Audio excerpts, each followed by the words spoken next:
I've come here today to declare our independence from the tyranny of corruption, which robs us of affordable lives, our hope, our patriotism, our ideals, our freedoms, and ultimately our sense of ourselves as a good and capable people. Is healing our divided nation possible? Let's go take back our country. I'm Robert F. Kennedy Jr., and I approve this message. My job is to tell people the truth, and if Americans have an appetite for that I will be president. This is a time to bring America back together. We have been torn apart.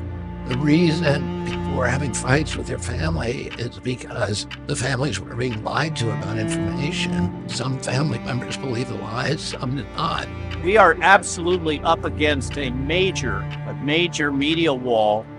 And that caused the polarization, and it amplifies the vitriol. It poisons all of society when the government is lying, when the media is lying to you. It's really hard to tell how many people are awake and how much this is exposed to the average American, because we're living in a sea of propaganda and censorship. The people standing here today do not identify with any political party. We identify with unity, with health, with freedom. That's what's important about today. My mission over the next 18 months of this campaign, throughout my presidency, will be to end the corrupt merger of state and corporate power that is threatening now to poison our children and our people with chemicals and pharmaceutical drugs, to strip mine our assets, to hollow out the middle class, and keep us in a constant state of war. When we destroy a species, when we destroy a special place, we're diminishing our capacity to sense the divine. We deserve a president in this country who cares about these things and who talks about these things to the American people. My father, when he came back one time from the Delta, he said, when you get older, I want you to help those people. And when I'm president, I'm going to be president for those people. You give me a piece of ground and a sword, and I am going to take back this country with your help, the help of all the homeless Republicans and Democrats and independents who are Americans first. We're going to do a mass experiment, a new kind of mass experiment of what happens when you tell people the truth and see what happens.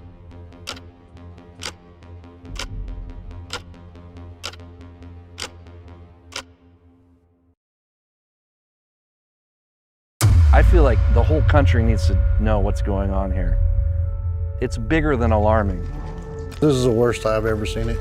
I witnessed this dystopian nightmare of this uncontrolled flow of desperate humanity crossing the border and converging here because of misbegotten policies by high leadership of the United States. When President Biden took office, he signed some executive orders that basically halted all wall construction. It put our agents at risk, it put the migrants at risk, it incentivized the profit making for the smugglers. At the end of the day, this is a business. Billions and billions of dollars every month are earned from transporting people across into the United States. These kids are being exploited all along this track. There's nothing humane about any of this. In this room, obviously, we designed it to be as comfortable as we can possibly make it, because the reality is no child should ever have to come to this exam room. Mi señora y mi hija están conmigo, pero mi hija de 18 años, no sé dónde está. We see a lot of violence as people are making across the border through Mexico or their countries. We see that devastation in the human lives. What happens if a family doesn't have the money to buy the plane ticket?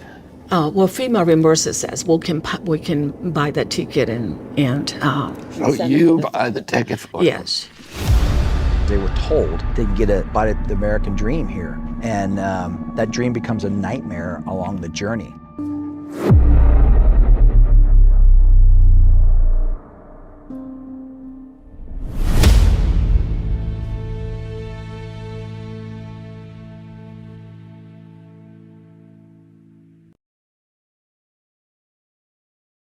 Two, one.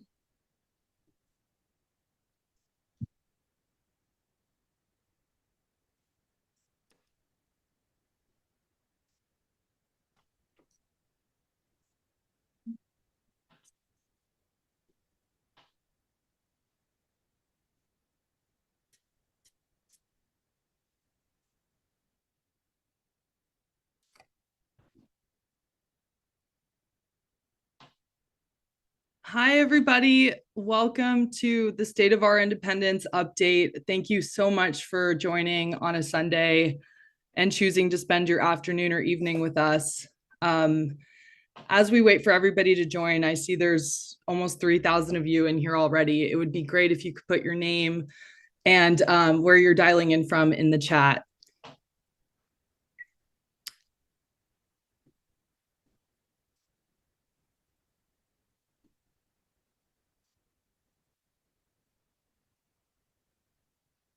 So many of you guys from seems like all 50 states. I'm so excited to see you all. My name is Bridget Rasmussen, and it is the utmost honor of my life to serve as the Chief of Staff for Team Kennedy.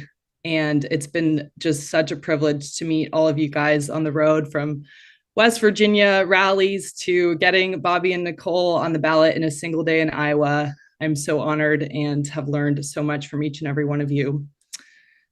We've got a great program ahead of us today.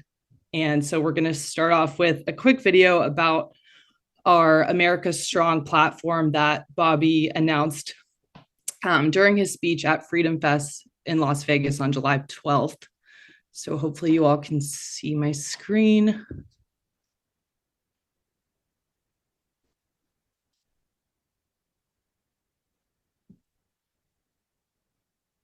Alrighty.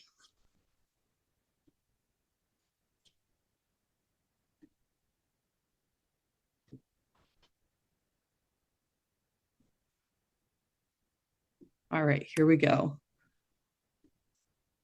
Just one day before the attempted assassination of President Trump, I gave a speech in Las Vegas calling for a unity government. I think most Democrats and Republicans know deep down that this toxic polarization is unsustainable.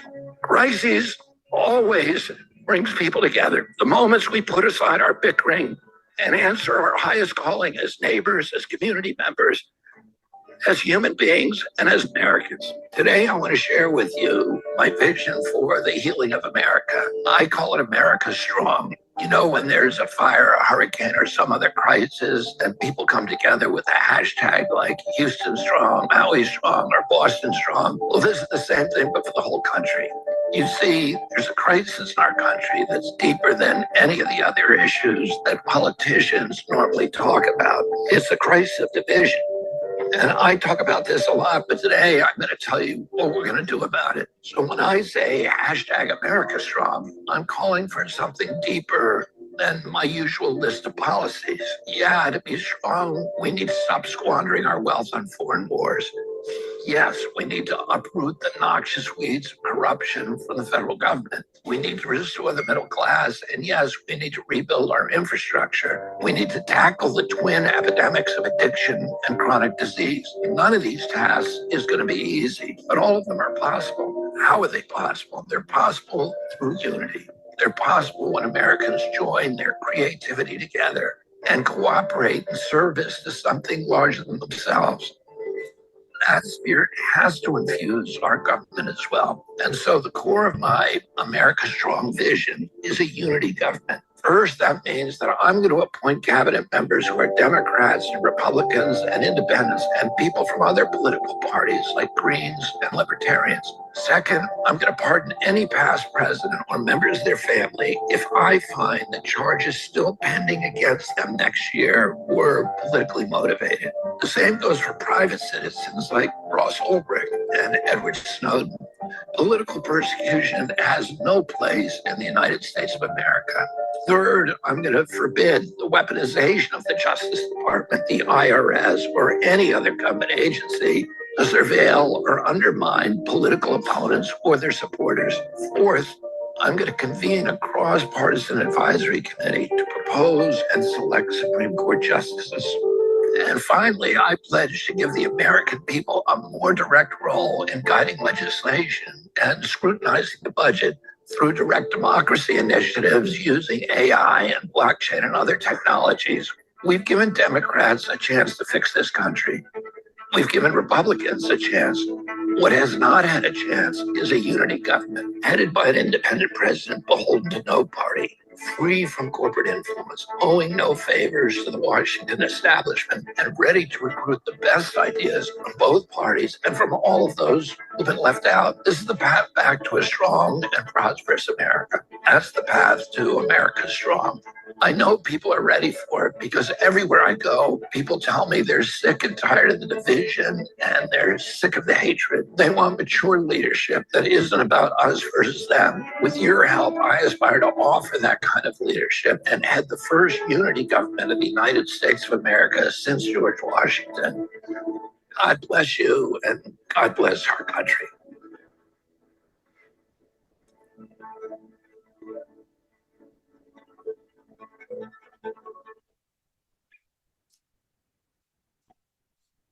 For any of you guys that would like to watch that video again or share it, we'll put the link in the chat for you all. I'd now like to hand it over to Amaryllis Kennedy, our incredible campaign director whose brilliance guides us every single day and who I am so lucky to work with every day in this movement. Thank you, Bridget.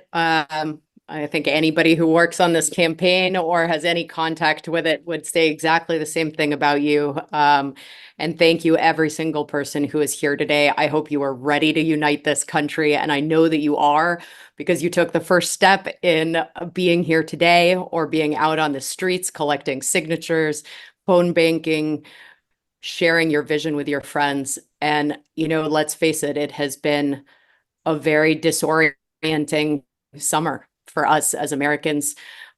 We've faced all kinds of upheaval, division, an attempted assassination, a switching out of a candidate with no democratic process, a complete media jamboree around all of it.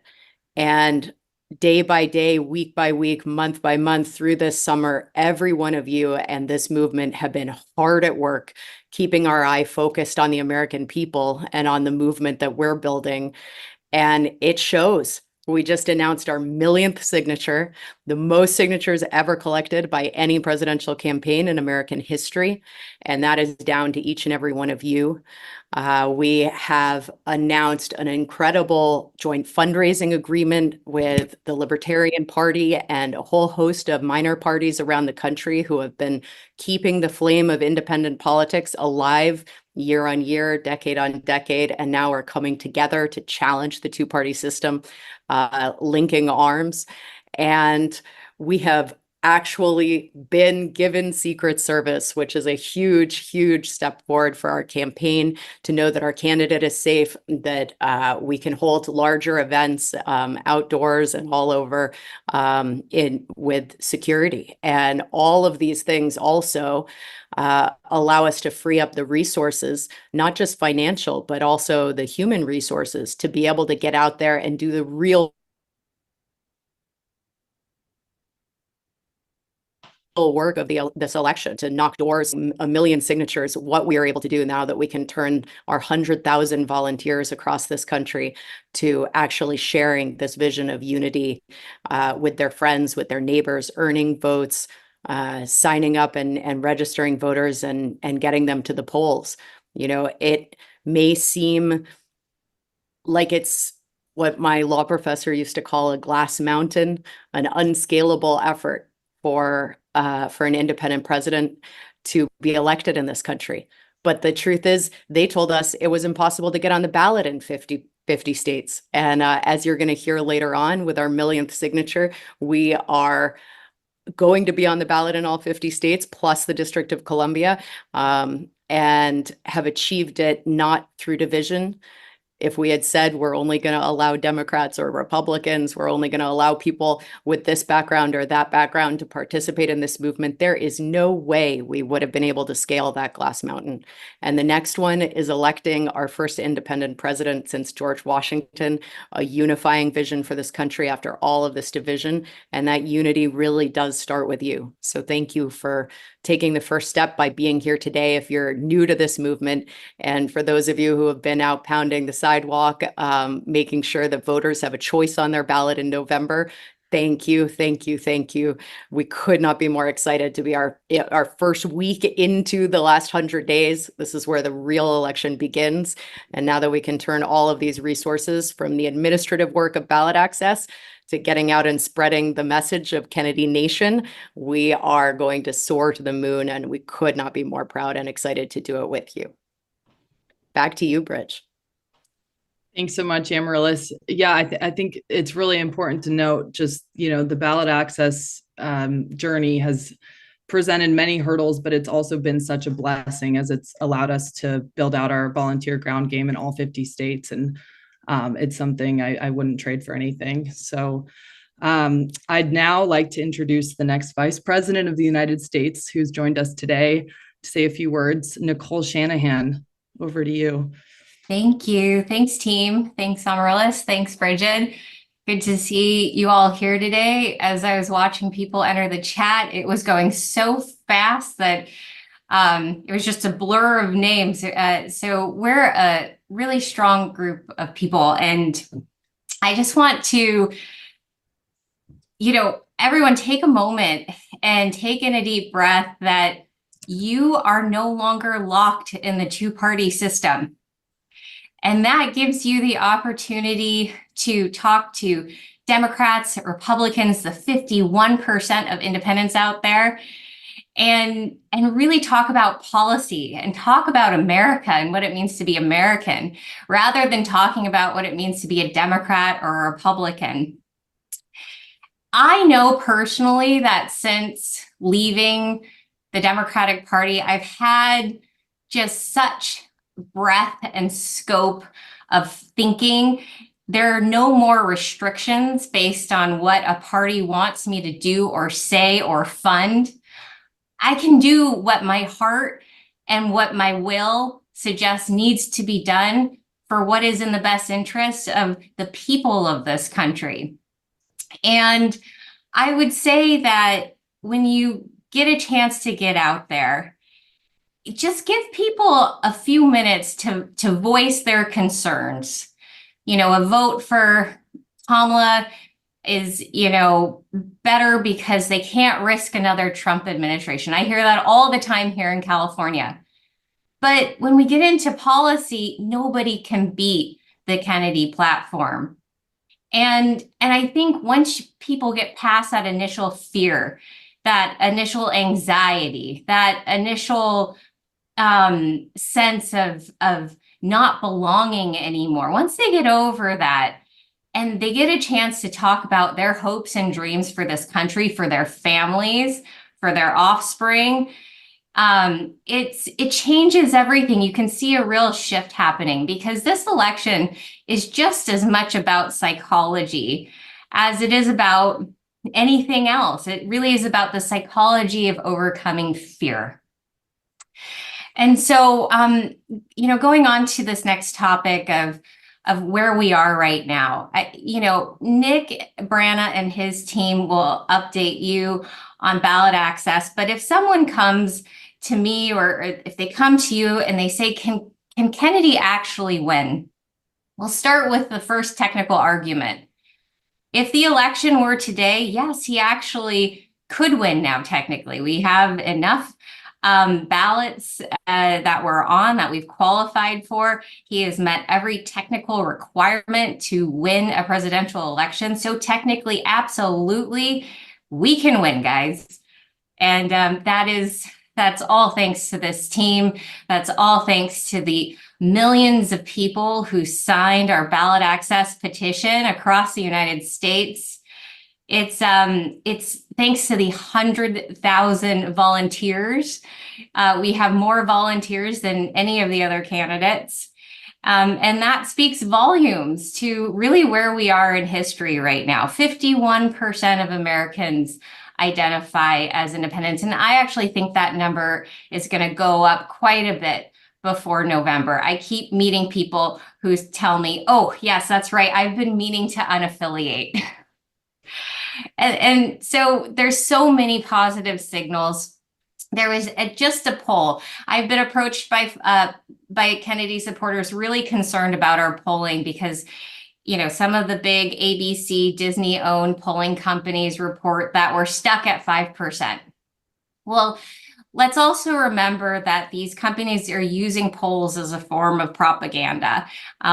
There's many parts of evidence around that. I mean, ABC bought Nate Silver's polling company. Nate Silver is now this independent consultant out there, and he says, yeah, you know, I will say that's not the most objective poll anymore. So the founder of that polling company by Nate Silver is now owned by ABC, which, as we know, is very much just an arm of the DNC. One poll that I did see that gave me great hope of objectivity was political polls on X the other day showed Kennedy at 35%. And the question was, if you were to vote, if the election was today, who would you vote for? And they listed Kennedy as one of three options. 35%. I mean, that's incredible. They had Kamala coming in at 12%, and this was after over 300,000 individuals responded to the poll. This is a really important indicator because, you know, these ex-political polls, they're out there publicly, they circulate, there's a time frame, they're very, very hard to game. So I would say that, you know, look for those signals of truth. You have to dig, you have to be discerning, but they're out there. And those signals continue to tell us to stay in the game, to be in it, to win it. So it's been a pleasure to chat with you all today. Looking forward to hearing from Jonathan and Nick and Theo, hearing about our student outreach program. Now the fun begins. Ballot access was fun, but this is going to be even funner, more fun, excuse me. Thank you, guys. Thank you so much, Nicole. And I echo that now this is when the fun begins. And so I'd now like to welcome Nick Brana, our Director of Ballot Access and an advisor to Mr. Kennedy, who joined us last October after Bobby announced his independent run and hit the ground running with spreadsheet after spreadsheet, after document, after verifying petition forms with every Secretary of State. It's been a huge administrative lift. But Nick has organized the ballot access process in such a way that's allowed our volunteers to come in and collect signatures and know when to turn them in and where. And so Nick, I'd love it if you could update us. I know we have an exciting video to share, if you would like me to start with that. Thanks, Bridget. I think I said early on, you have the title of campaign MVP and have maintained that ever since.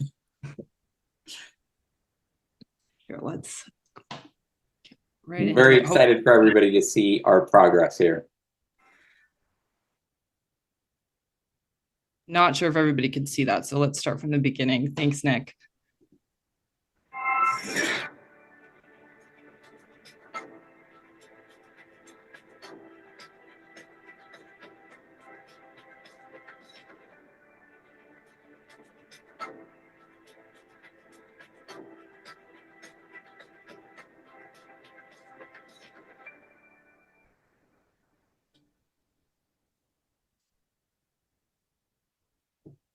Again, a true testament to Nick's leadership and every single one of you that have collected signatures on the ground.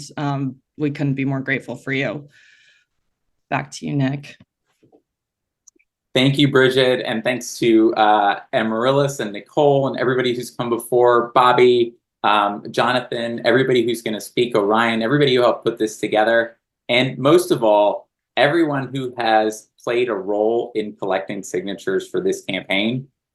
I am truly in awe of the collective organizing effort that it represents. Going into every single state, just countless thousands of people across the country and countless thousands of hours devoted to collecting signatures everywhere. It is truly one of the most monumental organizing efforts this country has ever seen. And as Amaryllis said before, with 1 million people signing now, we crossed that threshold Tuesday night, with 1 million people having signed to put Bobby on the ballot, more people have signed for Bobby as a candidate in any party or any designation than any other candidate before in American history. Take that in, because that is so exciting. And it's, even now, it just feels amazing to say. So I wanted to give a little quick overview of where we are in terms of petitioning and in terms of ballot access as an independent campaign. This was the biggest week in ballot access that we have had in the campaign's time. We turned in 10 states. We completed petitioning in 8 more, and we were officially certified in 6. Alaska, Indiana, Nevada, and then 3 that we're announcing now for the first time with you all, even before we press release it: Colorado, Iowa, and Vermont. And so again, thank you all for all of the incredible work that has represented, that has went into every single one of those individual states, to have the certifications coming in and to see the electoral votes that Bobby and Nicole are now eligible for wrapping up is truly rewarding. And I also want to say a word about how we've done it, because we've done it in a way that has not just gotten us on the ballot and is getting on the ballot everywhere and putting us on track to be the first campaign in more than 30 years to have independent ballot access in every state, but we've done it in a way that has unified different political parties of different persuasions, of just regular Americans from across the country. And that includes the Reform Party of Florida, the American Independent Party in California, the Natural Law Party of Michigan, the Alliance Party in South Carolina, the Independent Party of Delaware, and of course, our very own We the People parties in Oregon and in Hawaii. And so it's been thrilling to be able to bring together this true collage and coalition of Americans from across the country to get us on the ballot and to power Bobby and Nicole to the White House and all of the incredible change that they represent. Handing it back to you, Bridget. Thanks so much, Nick. And I also wanted to give a shout out to Paul Rossi. I don't know if we have him on the call today, but he's our senior ballot access attorney, and he has a perfect winning streak against DNC challenges. So, we're prepared and ready to fight these challenges as they arise. And our team is on top of it. And that's a true testament to Paul Rossi and Nick Brana. And so thank you so much to everyone who's been so supportive of our legal defense fund, and has, taken such concern and care for these petitions and challenges alike. And Bridget, I would be remiss if I didn't mention also We the People in North Carolina, which I left off the list, which Sierra and the volunteers there have done an amazing job of beating back that challenge. Absolutely.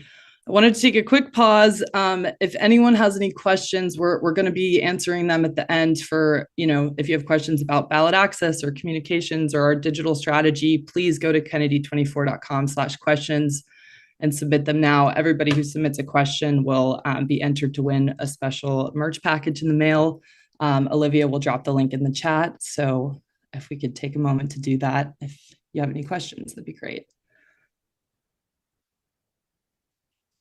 While everybody's doing that, I wanted to introduce our National Field Director, Will Boothby, who many of us know as our New York hero.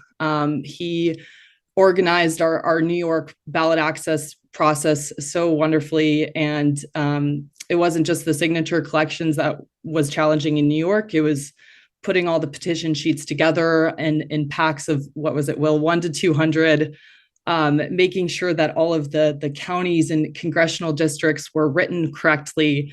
We had a team of about 20 to 30 staff and volunteers that bunked in upstate New York for a couple weeks to finish this process, and we all turned in the petitions in Albany together. And it was all because of you, Will. So I just wanted you to join us and share a few words about what we're doing now that we're wrapping up the ballot access process and ways that people can get involved.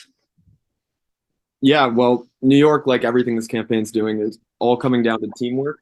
And it is amazing, because I remember when this campaign was at, 0 volunteer signups, 0 signatures, 0 states on the ballot, and look where we are now. And if you're like me, you're probably like, man, I miss petitioning. I miss getting out there, talking to people, connecting with other volunteers. And if you're like that, I have some really great news for you, because the petitioning is not where this road ends. It's just the beginning.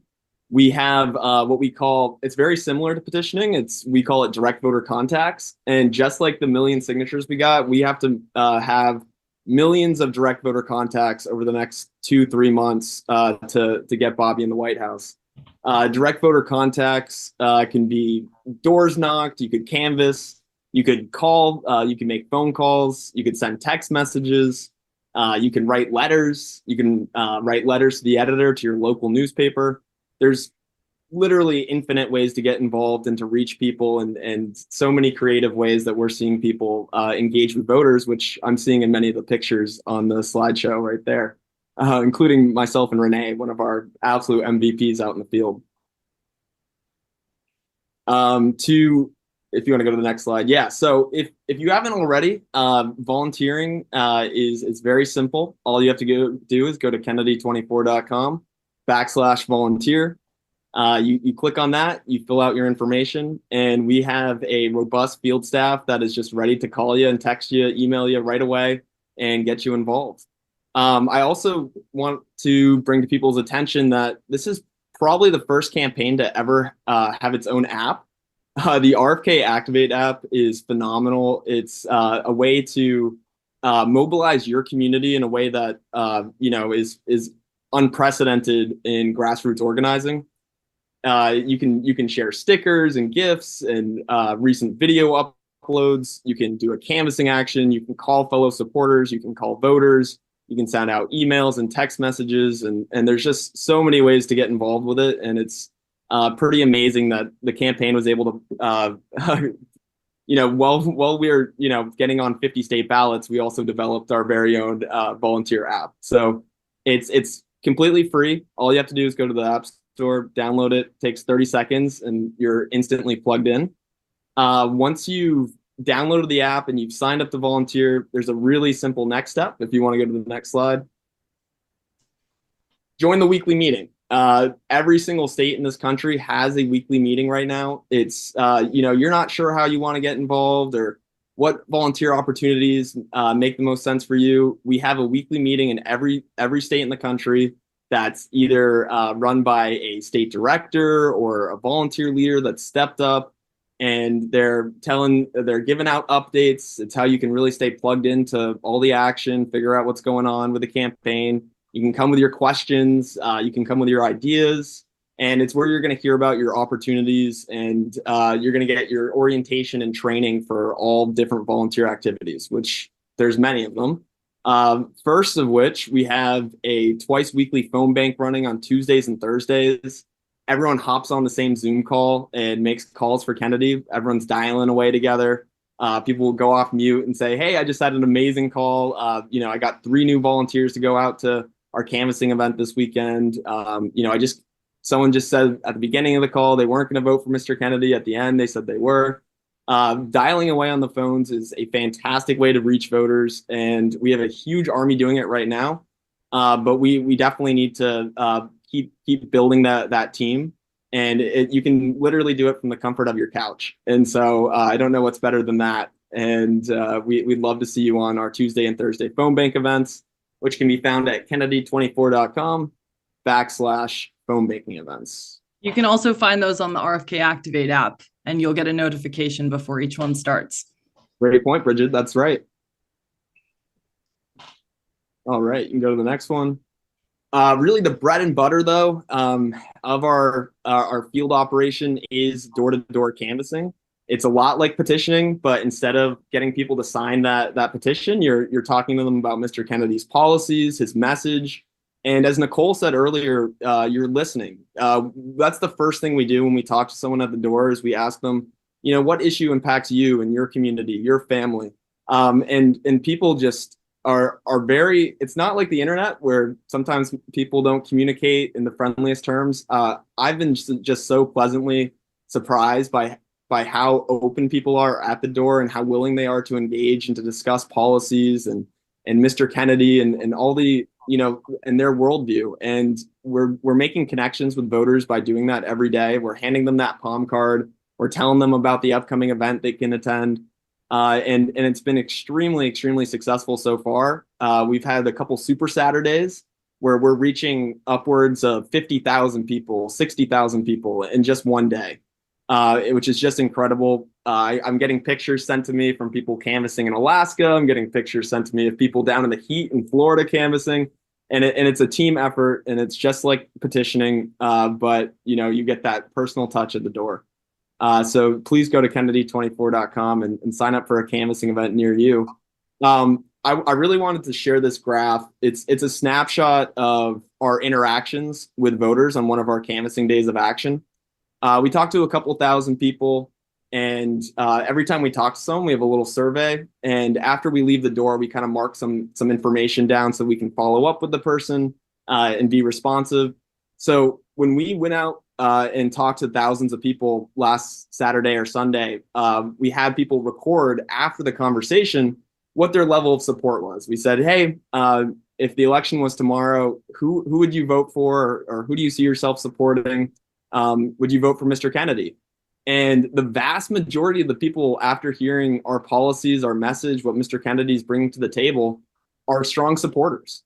And that just highlights how vastly important it is to just talk to people, to listen to people, and to get out and go door to door and spread the word of our candidate. And so if this graph doesn't demonstrate that, I don't know what else would. And we want you to be a part of these numbers and these conversations. The other some other great things we do is tabling. Tabling is really visible.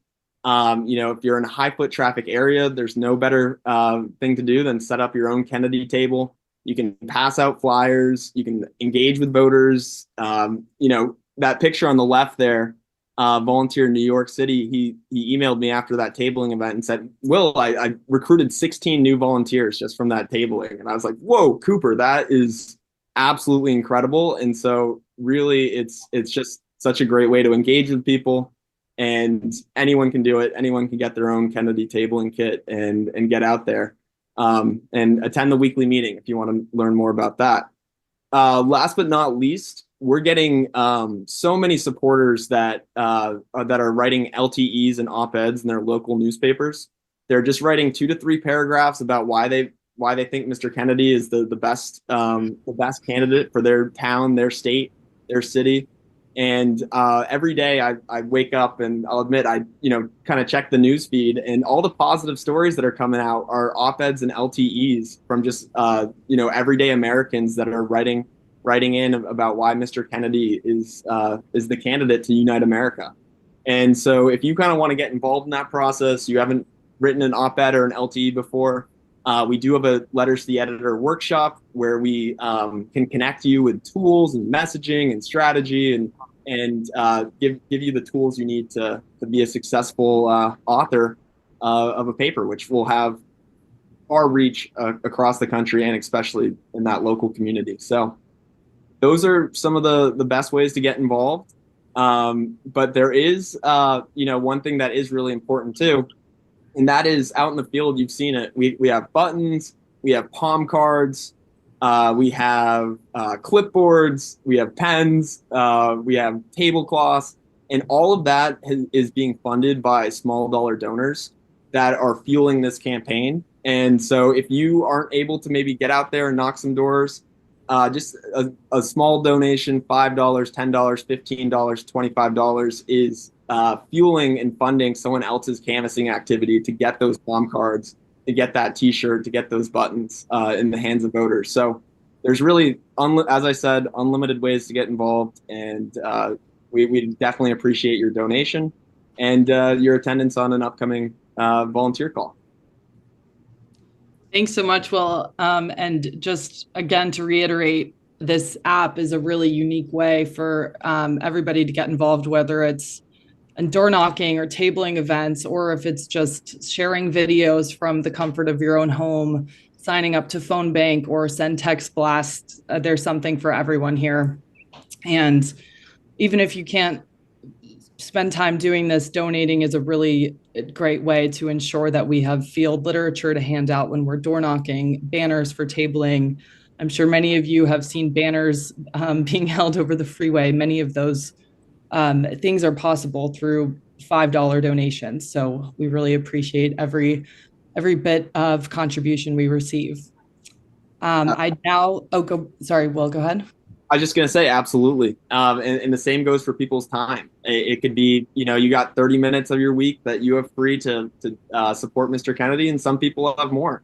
But even if you can go out and knock 5 doors, 25 doors, 50 doors, or we have people knocking hundreds of doors, that matters. You're making a difference. You're making an impact, and every little bit counts. I'd now like to introduce Tremel Thompson, our Director of Voter Outreach and Engagement, who leads our different cohort managers and has done a tremendous job planning some DNC counter programming this month, some of which he'll share now. Tremel, if you're on, please take it away. Yes. Thanks for having me. Will did a great, amazing job just now explaining the importance of going out there and getting involved. But guess what we're going to be doing from August 19th to August 22nd? While the DNC is going to be partying and having fun, we're going to continue to do what we've been doing, and that's doing the work. Mr. Kennedy, one of the reasons why I supported Mr. Kennedy is because he's not a grifter to any of our communities, any of our issues. If you check the record, Mr. Kennedy has been involved with a lot of our issues prior to even wanting to run for a political office. So it just makes it that much better for me to want to support him. And that's why we here. I'm quite sure you guys are here because Mr. Kennedy was talking about things before he decided to run for president, which shows that he really cared about our issues and not doing things to get our vote. So back to August 19th to August 22nd, once again, while the DNC is going to be partying, we're going to be in the inner city Chicago doing the work with violence interrupters, with stakeholders of the community regarding education, regarding banking, regarding crime prevention. We're going to actually be there doing the work, not partying, not having fun, but doing what we got to do to make our communities better.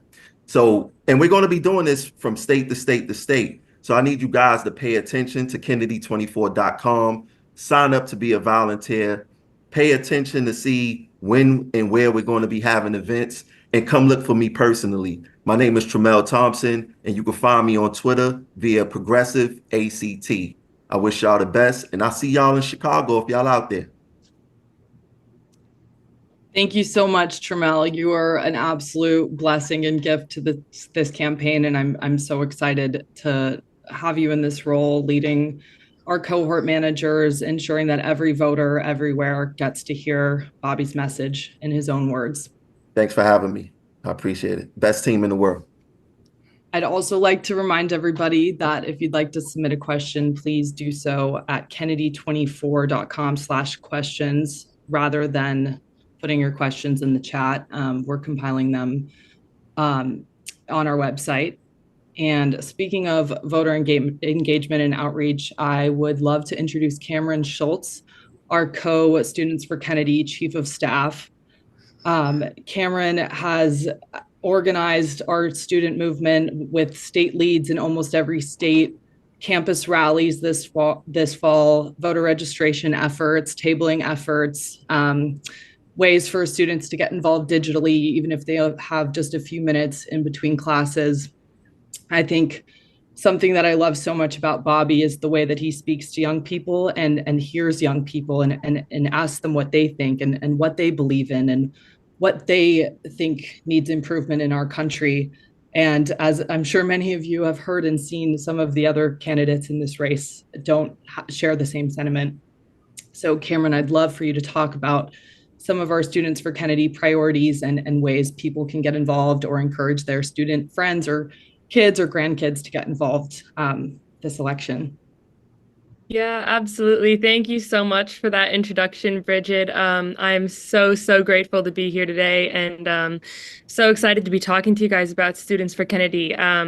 With that said, I come to you guys today with a message of hope and a call to action. So, you know, as young Americans, we're at a pivotal moment in our history, right? I mean, the challenges we face, like from social and economic injustices to a rapidly changing climate, I mean, they're immense, but so is our potential to create change.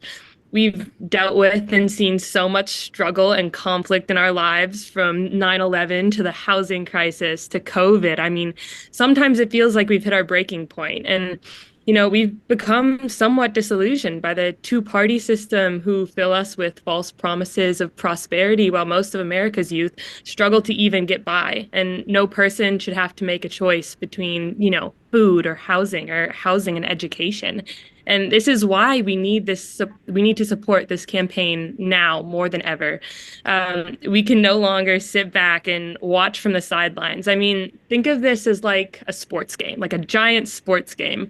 If we want our team to win, we need to become players. Cheering from the stands, no matter how hard you cheer, is not going to change the outcome. But playing and participating in this campaign gives us a real shot at winning. But to make this vision a reality, we need your help. We need the passion, the energy, and the voices of young people across the nation to join us in this mission. And at this point, Students for Kennedy has become more than just a political campaign. It's a movement to utilize the power of youth and reclaim our future and shape it into one of justice and equity. by joining Students for Kennedy, you become part of this amazing movement and network of young leaders committed to making a difference. You'll have the opportunity to engage with peers who share your passion for change, learn valuable skills, and contribute to a cause that truly, truly matters. And, one of the things I often say to people is like the youth are so undervalued and often overlooked by political campaigns in the past.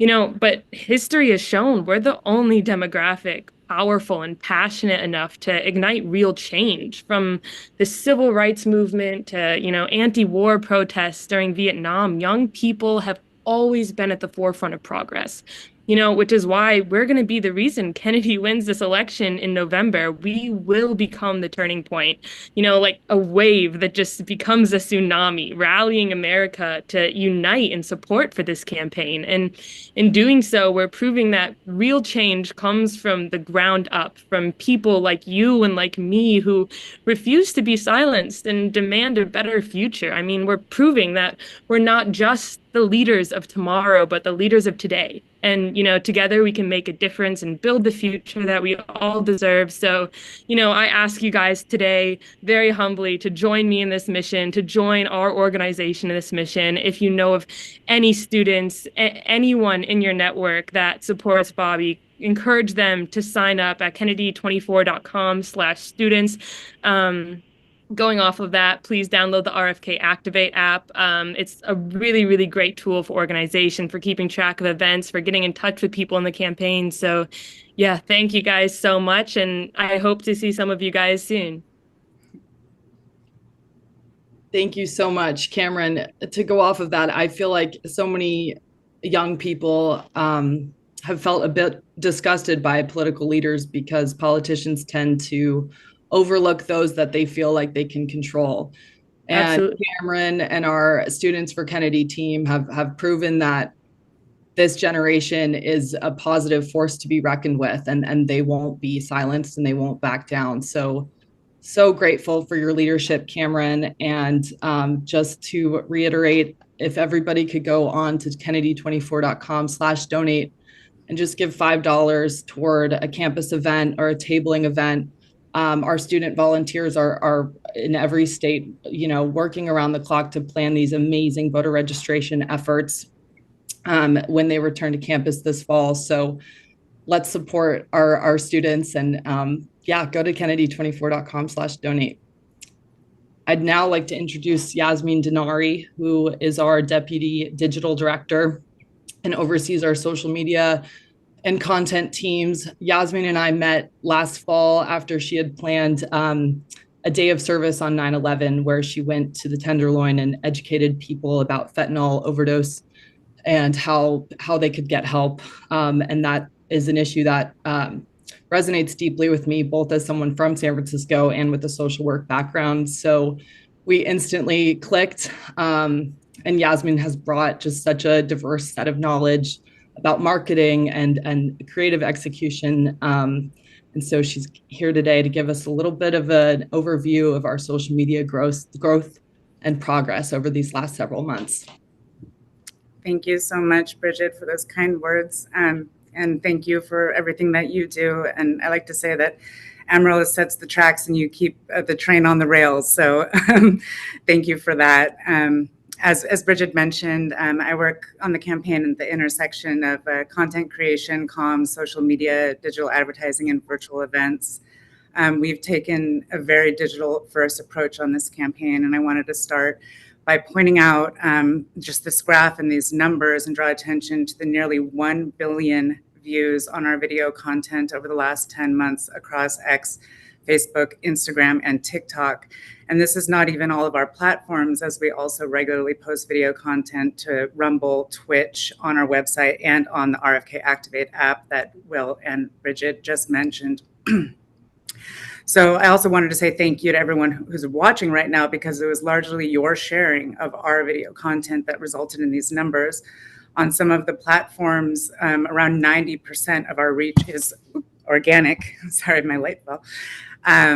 So please do continue to share. And I just, I'm so grateful to get to work with such an incredible group of people, a lean and mean video team which is guided by Jonathan Hiller, our Director of Content, and Del Bigtree, our Director of Communications, on the strategy and comms front. So one thing I wanted to point out here is you'll see a spike that starts in late June. So that was as a result of the real debate. If you could please go to the next slide, Bridget. So hopefully many of you guys saw this, and if you haven't, you can still go back and look. But when it became clear that Robert F. Kennedy Jr. was not going to be allowed on the CNN debate stage, we took matters into our own hands and live streamed our own version of the real debate, of the debate with all three candidates, and we called it the real debate.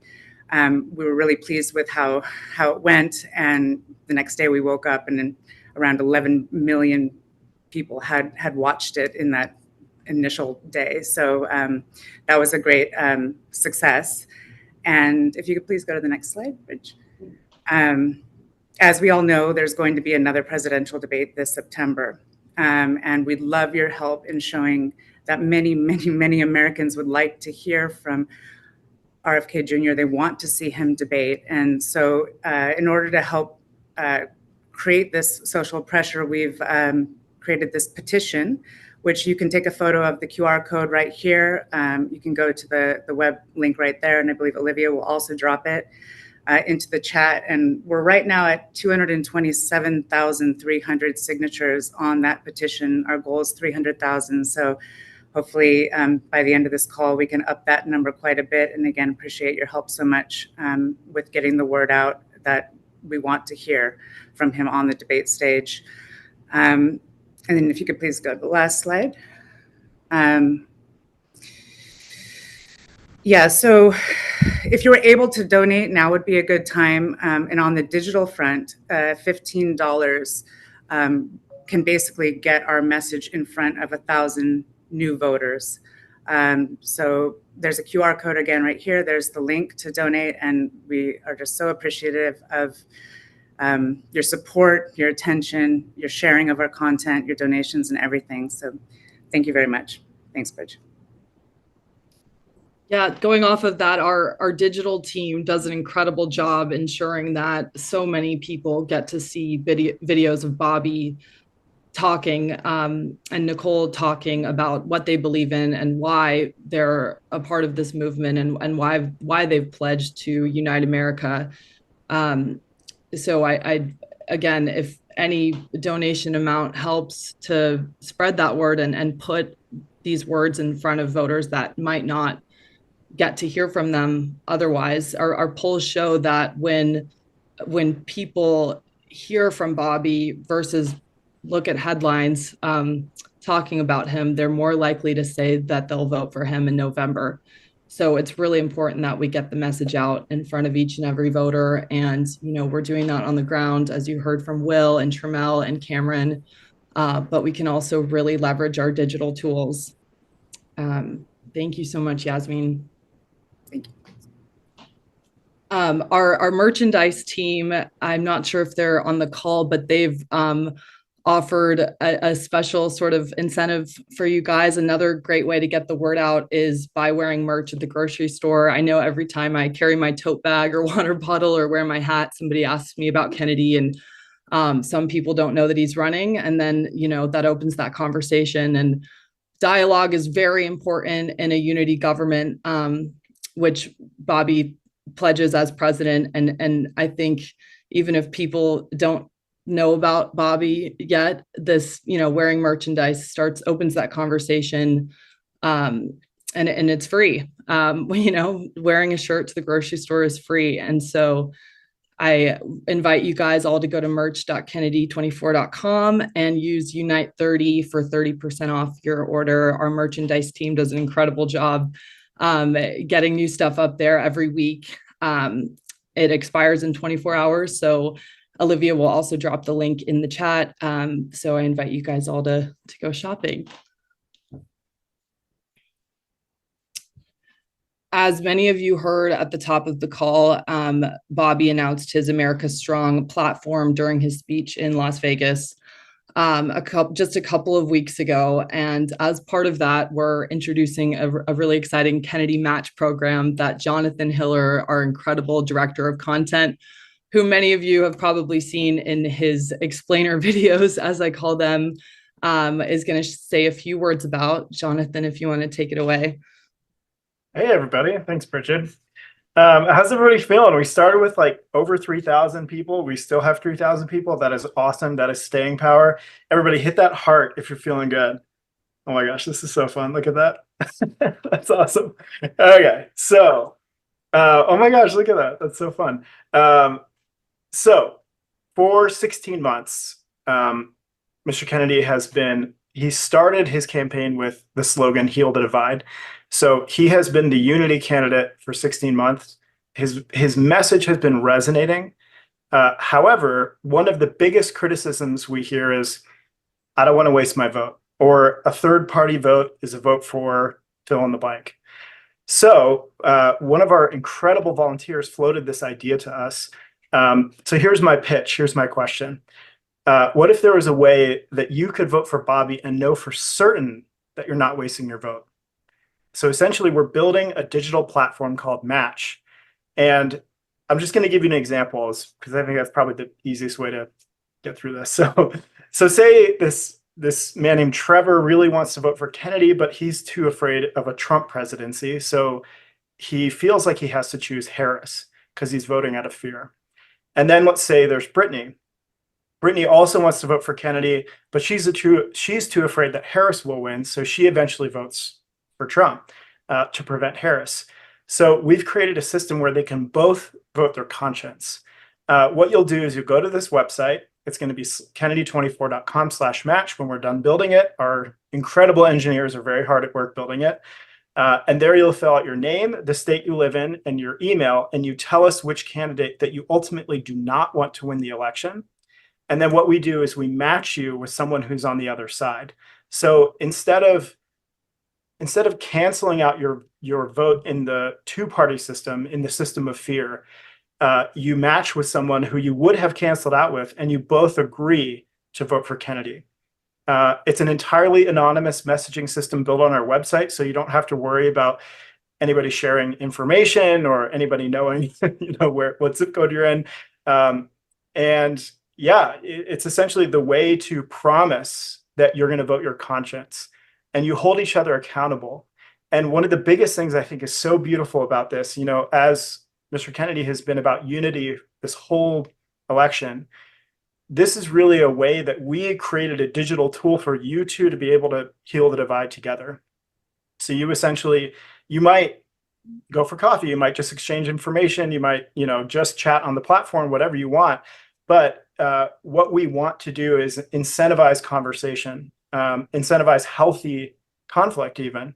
That is a part of the spirit of unity, the spirit of independence, and the spirit of Bobby Kennedy. So we're really excited to launch that probably Tuesday, Wednesday, but we'll keep you updated. We're sort of building it as we're going. So yeah, we want to incentivize all of you to make friends across the political divide. And it's a small step for us to really heal the division that is so present in our political culture. And then, yeah, I just want to say also that, when we talk about unity, this is something that it's not just, we hold hands and and sing Kumbaya. It's not, we all come together and everything's great. To us, to what Mr. Kennedy and to everybody on this team, what unity means is freeing ourselves from a two-party system that has created gridlock in Congress, that allows billionaires to speculate on the market more accurately. When nothing happens in Congress, it's good for billionaires because it creates certainty in the market, but it's bad for us. And so for us, this campaign is about unity to, yes, heal the divide in the country, the emotional political divide, but it's also about freeing us from a two-party system that is shackling us. So in that spirit, if you can donate, I believe you're donating to your personal freedom from that system when you donate to this campaign. So please, if you can, dig deep, give as much as you can today. So appreciate you all. I see those hearts still coming in. It's so fun. Sorry, I've been distracted. It's really fun. Thank you all so much. Thank you again to this incredible team, everybody's leadership, incredibly intelligent, super fun to be around. It's been a joy to work here. So thank you all. Thank you so much, Jonathan. And as Jonathan mentioned, be on the lookout for our Kennedy Match program, which I think is just such a great example of what this campaign is all about. We sort of sat in a circle one day and just thought, how can we cancel this fear narrative of voting Kennedy? It was actually a volunteer that brought this sort of idea to us, and we've just ran with it. And I'm so excited to see it play out and see so many relationships build between people who otherwise might not have had the chance to get to know each other. So I'd now like to present Robert F. Kennedy Jr., the next president of the United States, who has joined us to say a few words to you all. Hey, Bobby. Hey, Bridget, how are you? Good. How are you doing? Thanks for joining us. I'm great. I'm in Charlotte. We're making a connection here. I just got off the plane from Los Angeles, and we're going up to Albany tonight to we have a 5-day trial where one of the DNC cutouts is suing the campaign in New York because they say I'm not really a New Yorker, as I claimed on the ballot petitions. Just so that people understand, I've been a New Yorker for 50 years. Since I was 10 years old, I moved to the state. My dad ran for Senate after my uncle was killed in 1964.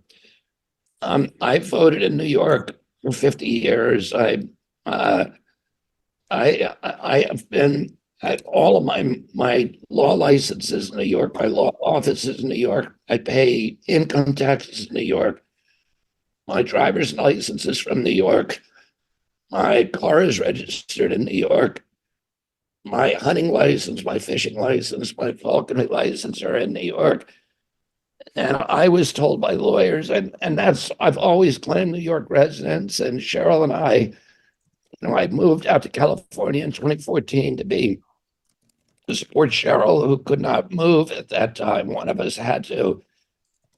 But we both agreed at that point that when she was done acting there, that she'd come back to New York and we'd move back to New York. And maybe she would do Broadway or whatever. But I always kept New York residence because I love New York. It's part of who I am. It's part of my identity. And it was important to me to keep it. And when we checked with the attorneys at the beginning of when we started the ballot registration drive, and ran this problem by them, the attorney said that if I claimed a California residence when I've never voted in California, I also have a house in Massachusetts, but I don't vote there. And, New York's my residence. But if I claim California, I never voted there. My car's registered my driver's license from out of state. My law license, everything is out of state, that the DNC was going to sue us for fraud. So I claim New York, which is my residence, and now we're getting sued, and it's going to be an interesting case over the next 5 days. The plaintiffs in the case have called certain members of my family, and that's going to be and old friends of mine. So that's going to be interesting. I'm not here, so I'm just explaining why I'm in Charlotte. My plane was late, and I apologize to you for being late for this meeting. I want to tell all of you how touched I am by the work that you put into making this happen. I declared independence in October, and it's been 10 months then, and I don't think there was a single day during that 10 months that the mainstream news organizations were not reporting that I could never get on the ballot in every state, that it would never happen, that it was insurmountable, that we could never achieve it, day after day after day, telling the public it was out of reach and we would never get there. And the fact that we now have all the signatures we need to get on every state is an achievement that virtually all of the experts, don't trust the experts, by the way, and all of the experts said could never happen. And it was achieved because we had these extraordinary commitment from volunteers on the ground. We have over 100,000 volunteers, and I follow you every day with just incredible gratitude to all of you. I know, I talked to volunteers in New Hampshire who had gotten all the signatures that we need in a 5-day period, 5,000 signatures in the middle of a snowstorm, getting people to take their gloves off, walking the streets of Keene, of Manchester, of Concord, and to sign, and making sure that they signed carefully so that there were no squiggles in the signatures, which of course the DNC was going to go and look at every signature and compare them with their, with official signatures on voting registration if they didn't match perfectly, to challenge them. And I talked to another guy a couple of weeks ago, a really big man. I don't know his name, but he said that he had lost 20 pounds over a 5-day period because it was a heat wave in Nevada, and he was out on the street. It was 117-degree heat, getting signatures for this campaign. And, that's a level of devotion that I haven't seen in many, many years. I saw it on my uncle's campaign. I saw it on my father's campaign, to some extent on Bernie's campaign and on the Obama campaign. But, I sent Nicole a series of photographs that people were sending me. Every day, people send me photographs of them sitting at tables, wearing Kennedy merch at a mall somewhere or at a ball game. And they're these just wonderful, and then or walking in a parade and signing up people in the parade, standing outside of a theater.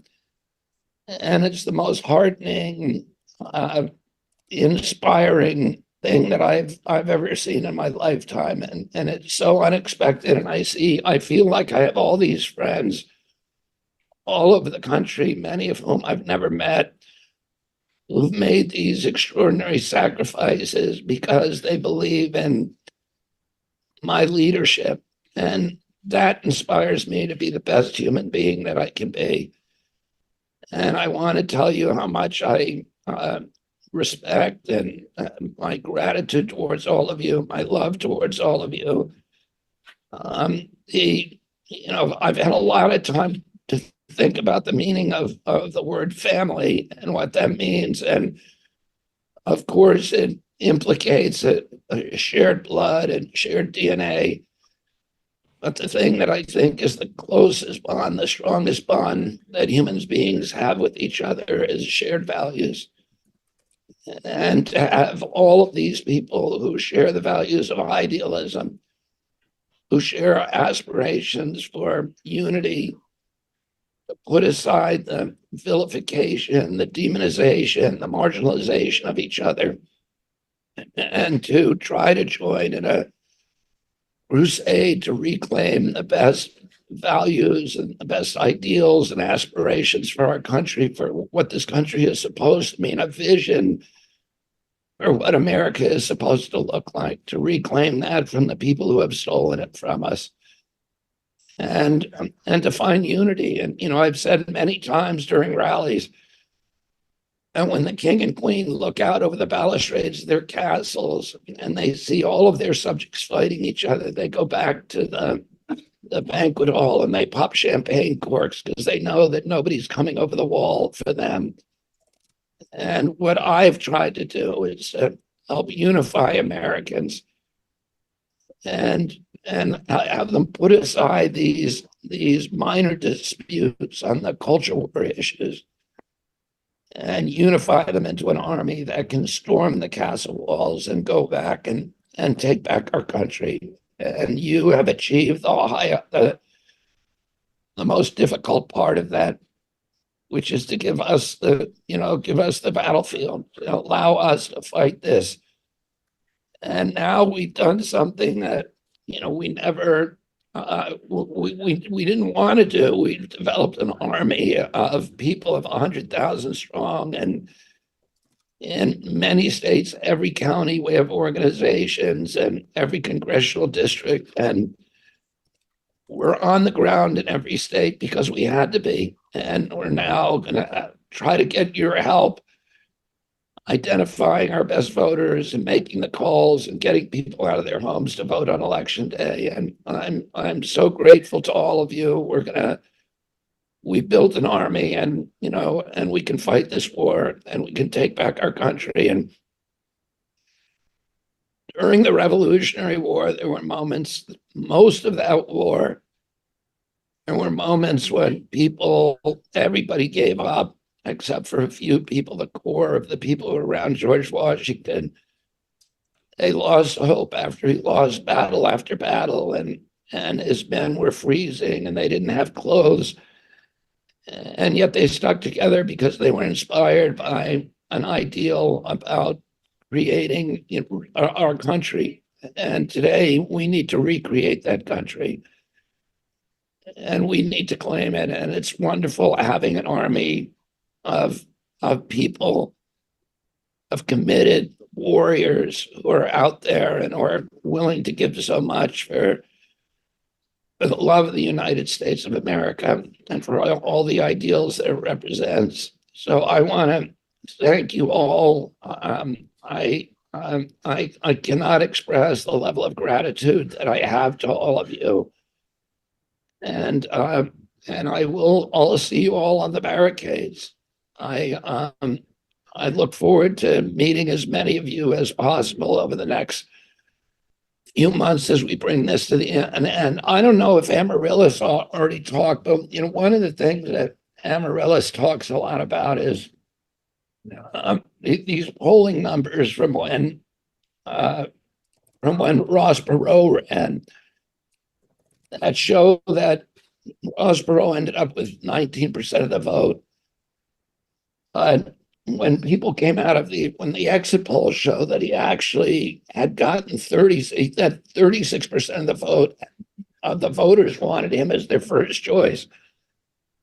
And when those voters were interviewed outside the voting booth about why they had voted for somebody they didn't like, who was not their first choice, they all said it's because we thought that Ross Perot couldn't win, but we wanted him as president.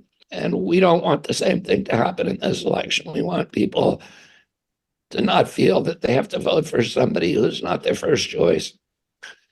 And I love this match app that we've developed that allows people to do that.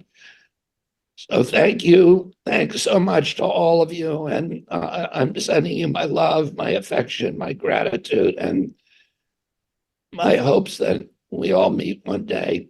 Thank you. Thank you so much, Bobby. We're incredibly grateful for you leading this fight and sacrificing so much on behalf of so many people all over the country. And it's been the honor of my life to see you interact with so many of these voters and children and animals on the campaign trail. So thank you for everything that you're doing for each and every one of us.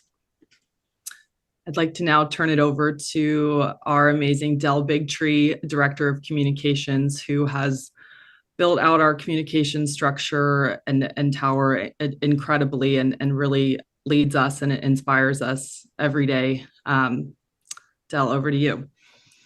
First of all, Bobby, thanks for taking the time. I know you're flying out, getting up to Albany to deal with just more corruption from the DNC. I want to give a shout out to the hundreds of thousands of people that are watching right now on social media platforms across the country and across the world right now, and say you have the power to make the difference in the world right now. I remember looking back on my history classes, and when you'd hear these stories of George Washington, reaching down deep and going for that last battle that absolutely changed the course of America, Thomas Jefferson, and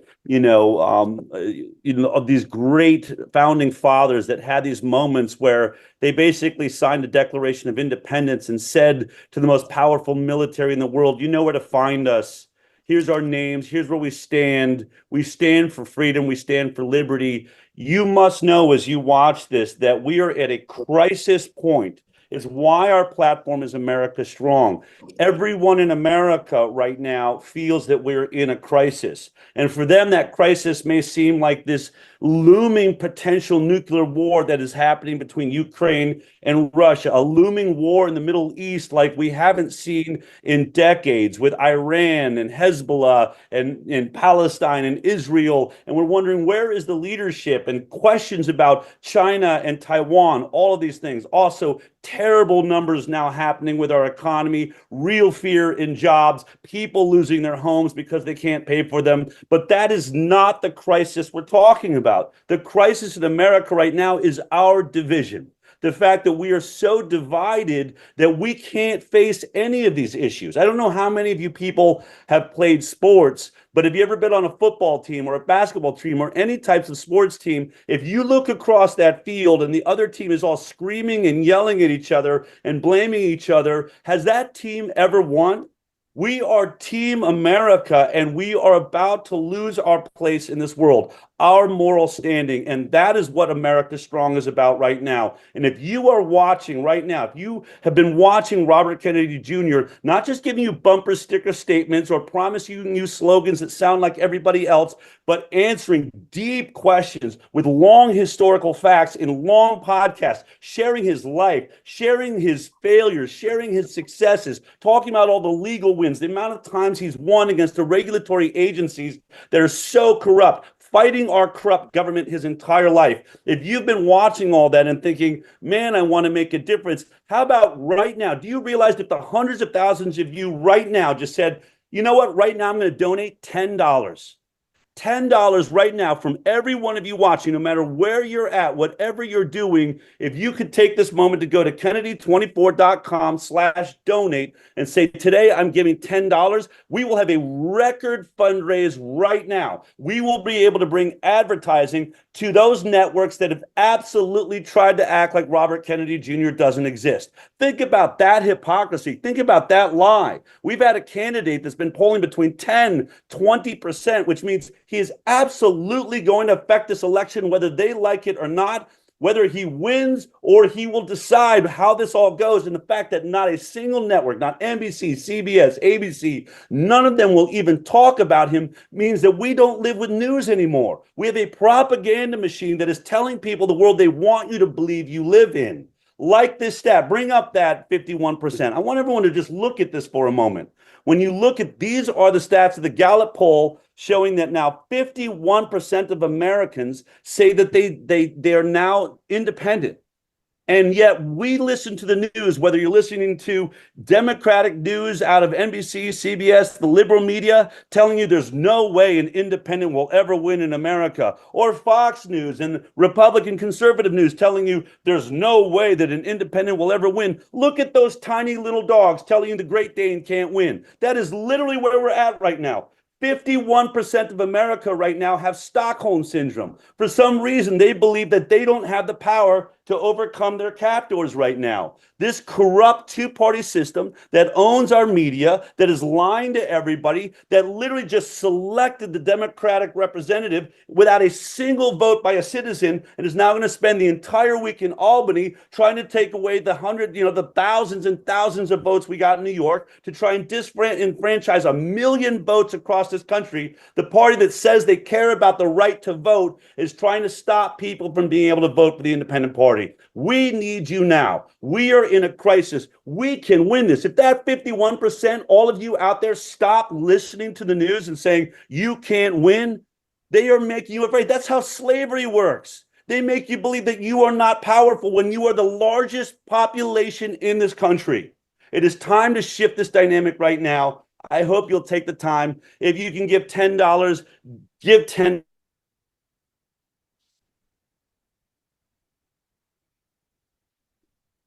Strong. If you can give 20 or more, see this moment, the largest fundraising moment we've had. I can tell you this, I've been traveling with Robert Kennedy Jr. and all of us that work closely with him. He's the real deal. That man you see sharing his heart, his empathy, and his vision for the future, he's real. I am so proud to be working with him. I'm so proud to call him my friend. And more than anything, it moves my heart that I have the opportunity to put a man in office that is going to end the corporate destruction of our country and save our country for our children and the future of this world. He's not just going to be the next president. I'm telling you, Robert Kennedy Jr. is the leader for the future.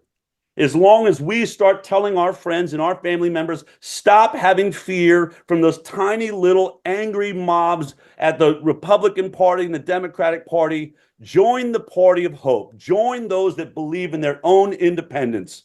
Fight now for this country.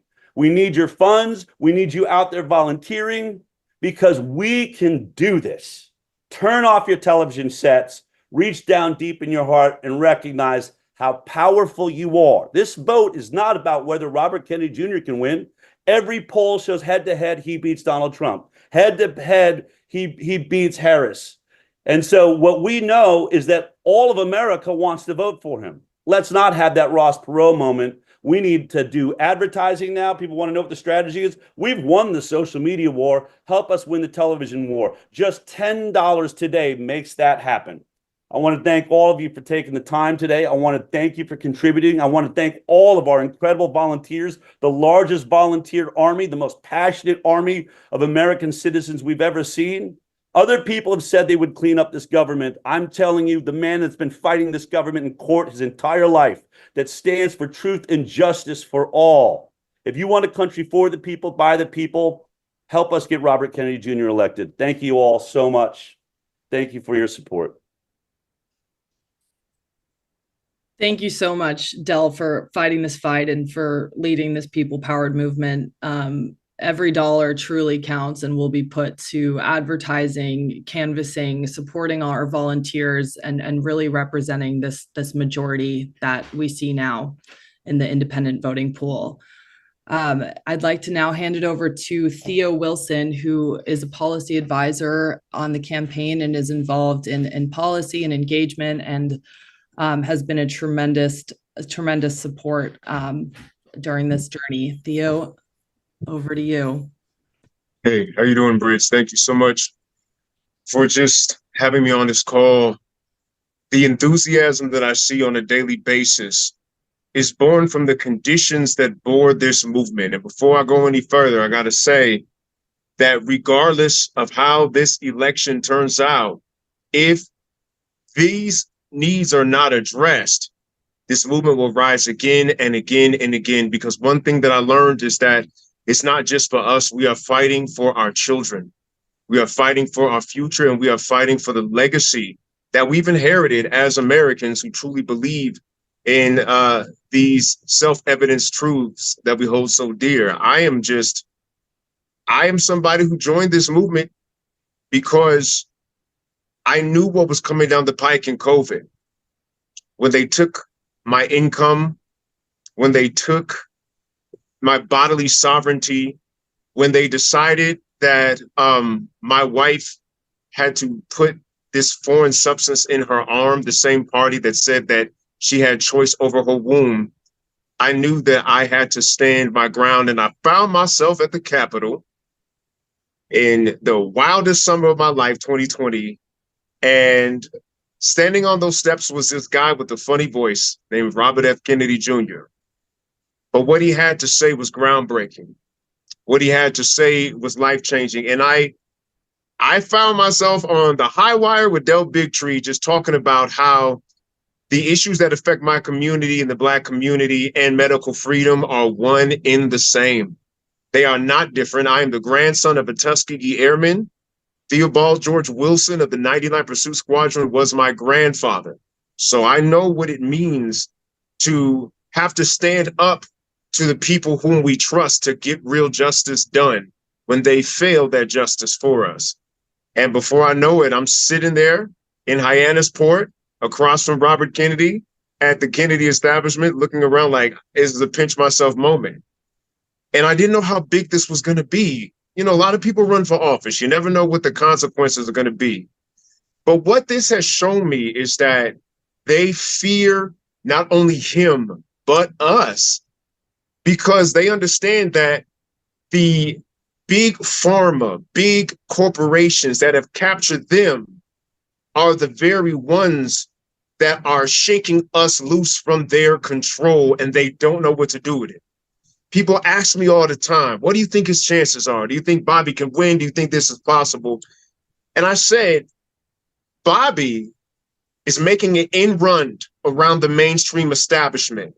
Everybody that they lost in COVID still has a vote. And every single way that they try to tabulate and calculate how likely it is he will become the president is just historically inaccurate. We don't know what this is going to turn out like. And when I've been on this campaign, I feel like I'm like a character in this movie, in this season of America, like being right up here in the front lines with us making it happening, with us literally making history every single day, being blessed to write policy with this incredible team, and having agency over the future. We are creating the future that we want. And I said I wouldn't be born into any other timeline. I wouldn't be born into any other obstacles, right? I wake up on this timeline in this Doctor Strange multiverse, and here I am in the Robert F. Kennedy Jr. campaign, this very unlikely but very powerful and soon to be undeniable movement. And I get to be on the cutting edge of history, just like y'all are.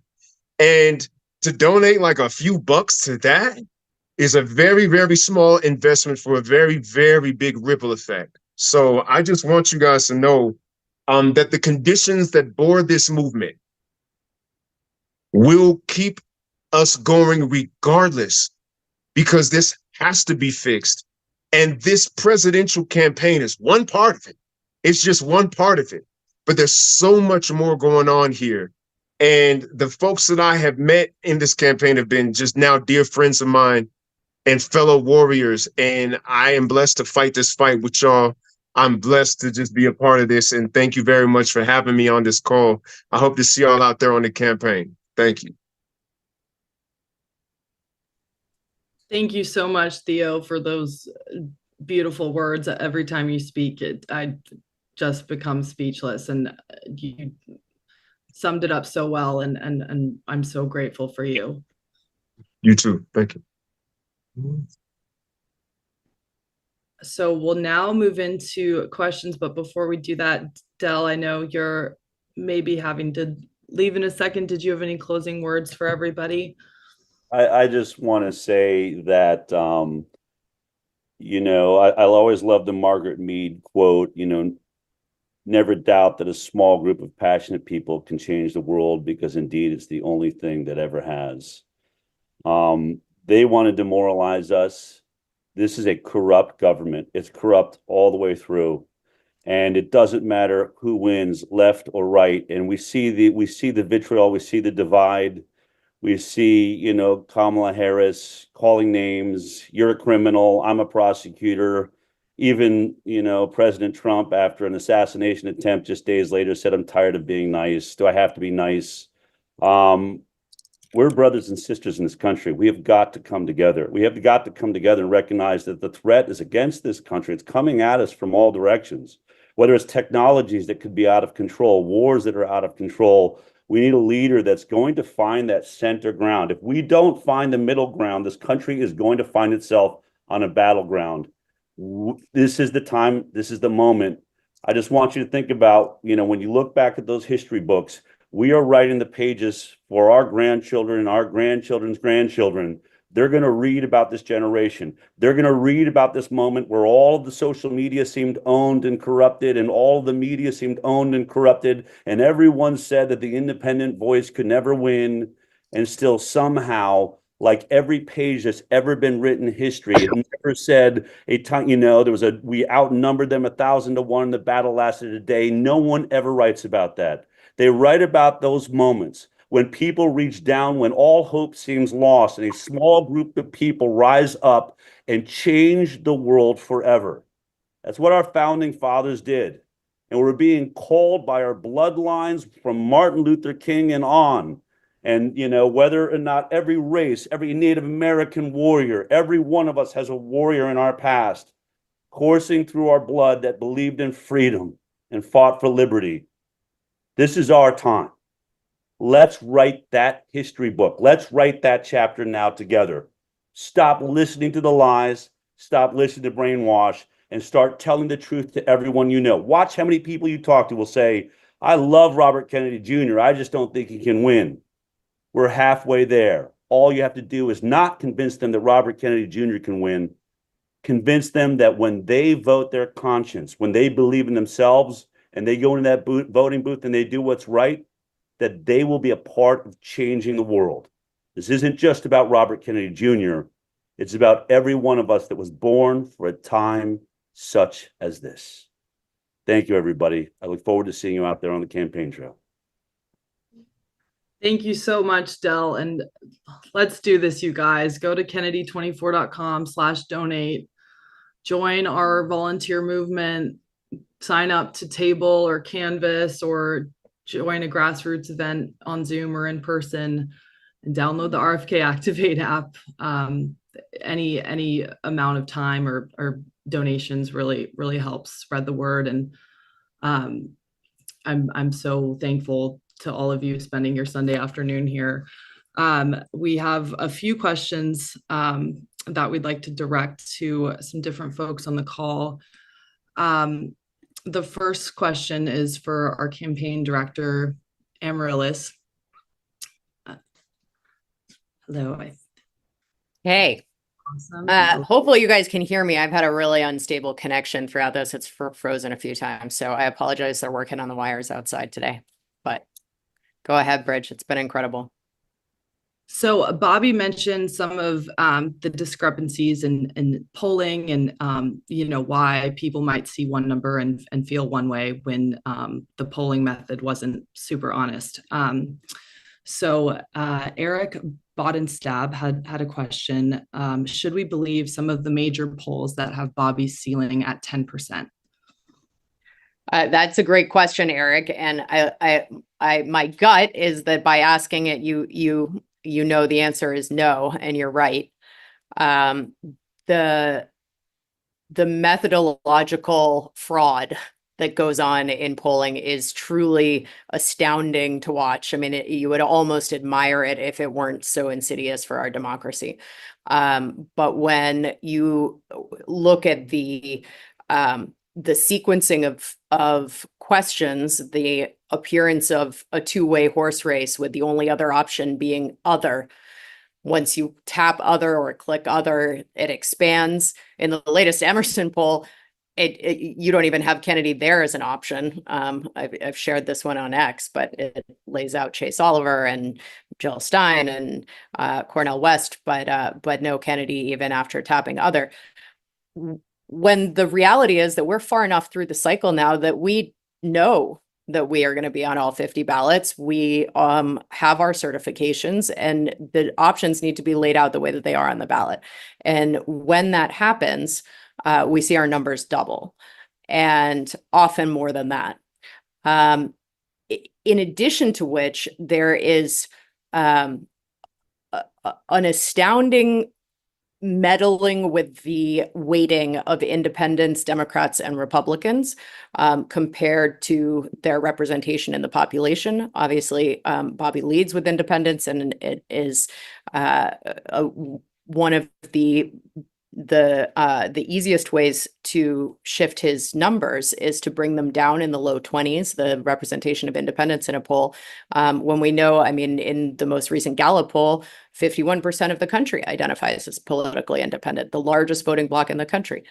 In addition to which, each of these polling companies has their own kind of orthodoxies around how they judge likeliness to vote and how they weigh the opinions of each of the different demographics that they measure. And the narrative is that this is supposed to reflect people's propensity towards turning out to vote. But of course, we know that there's a vicious cycle that exists in this country, which is that the two major parties never bother to engage with vast swaths of the population, especially younger voters, voters of color, voters who make less than $100,000 a year, namely the voters who have been completely left out of the vast wealth generation that has gone to a smaller and smaller sliver of the population because it has been stolen from everybody else through money printing, through inflation, through spending money on wars overseas instead of investing hard-earned taxpayer dollars right here at home.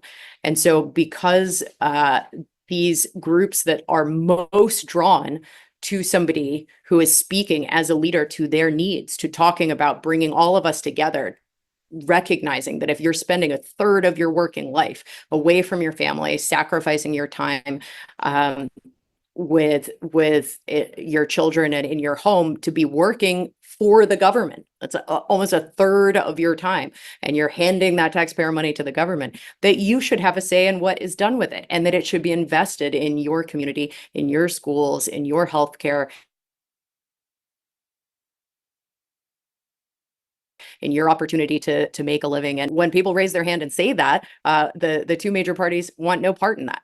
And as a result, we see these different cohorts that are way vastly overrepresented in our coalition, underrepresented in the other two, and underrepresented in all of these polls. So I encourage everybody, if you want to geek out a little bit on it, to make sure that every time you see polling numbers, you actually go and open the crosstabs, get down to their methodological statement, look at the balance of independents, Democrats, and Republicans, look at the sequencing of the questions, and ask yourself, does this represent the choice that is actually going to be in front of voters in the same way that it will on election day?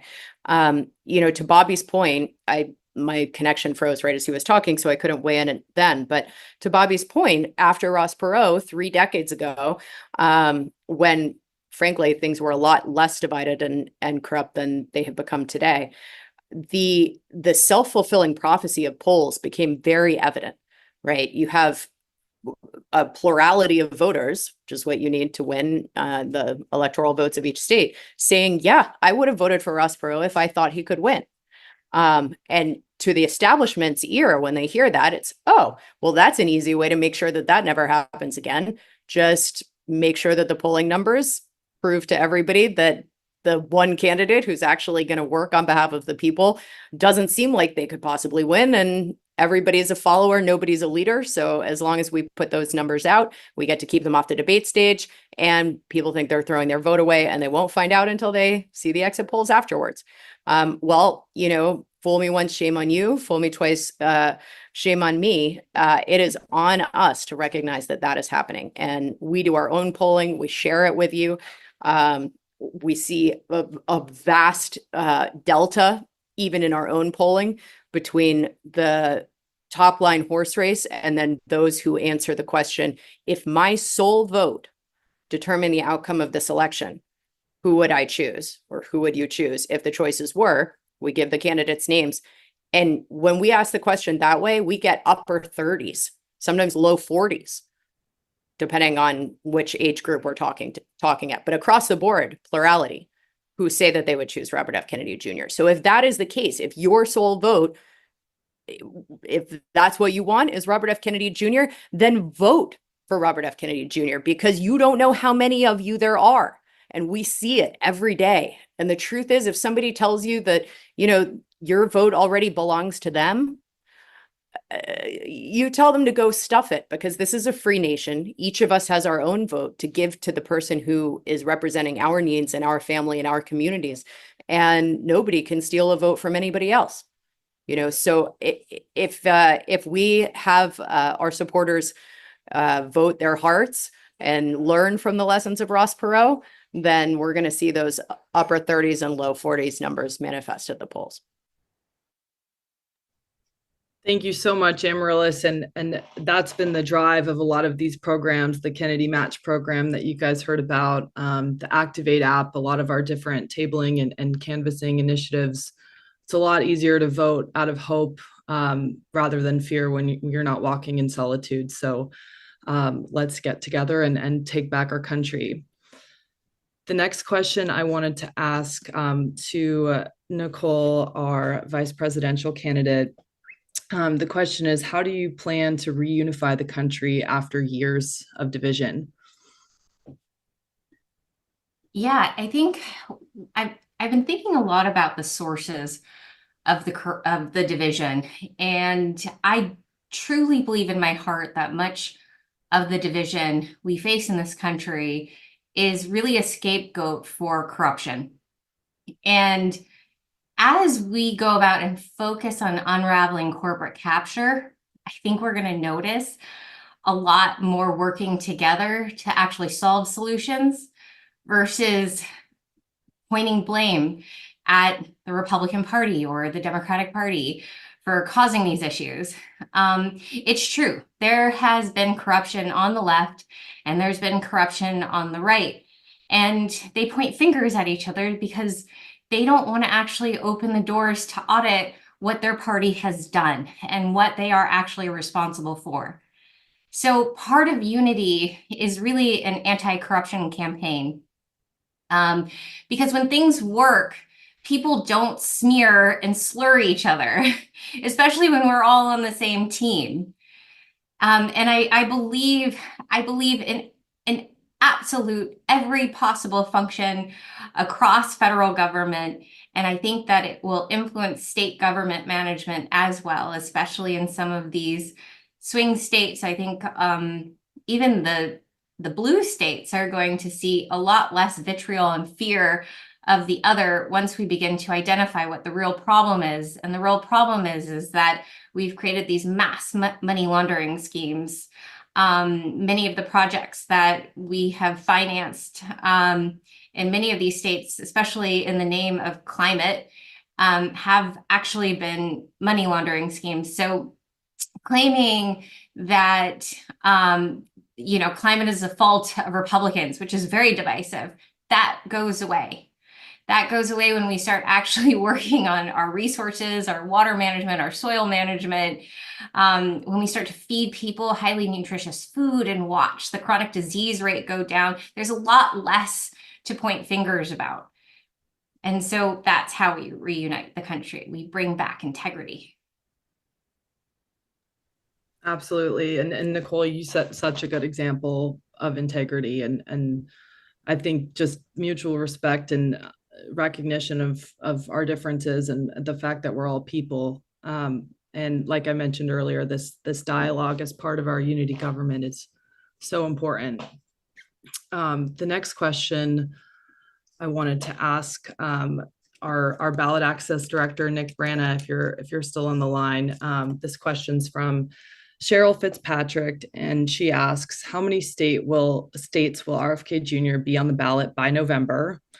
And does Ohio have Kennedy on the ballot?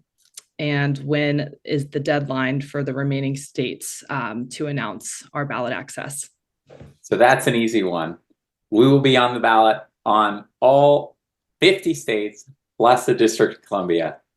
The timeline from here that you're going to see is that now we're in that most intensive period for ballot access where we're submitting all the signatures that we've collected across all these months from all of you guys.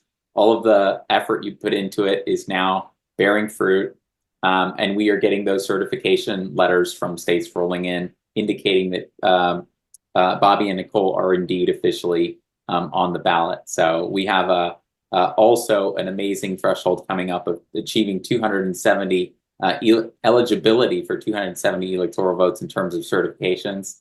When we cross that threshold, we will definitely let everybody know. So thank you to everyone who has made this possible out there, collected signatures, everybody on the team, of course, and a special shout out to Nicole for the contributions she's made to it as well.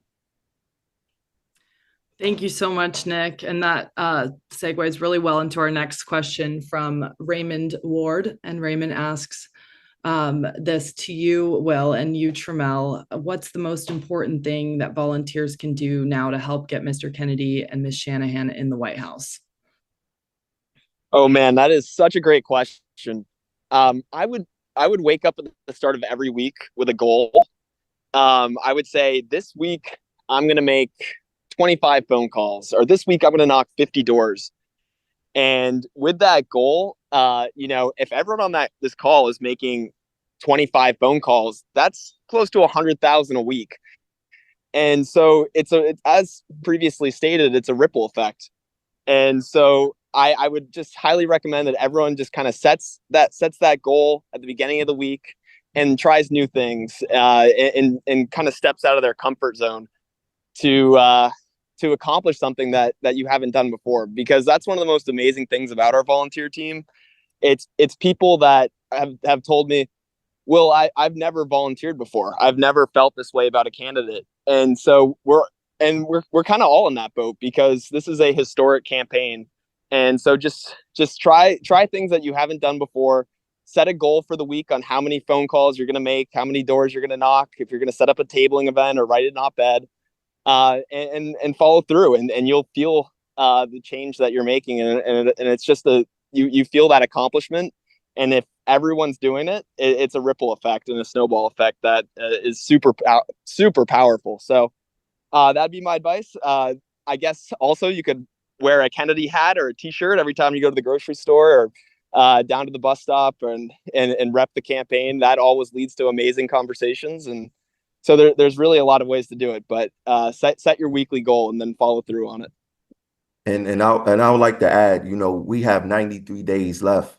So we should try to be having these conversations in all the spaces that we can, with family, with friends. If you at the barbershop, if you at the grocery store, no matter where you at the gym, let's try to have these Kennedy conversations. There's 41,700 zip codes in the United States.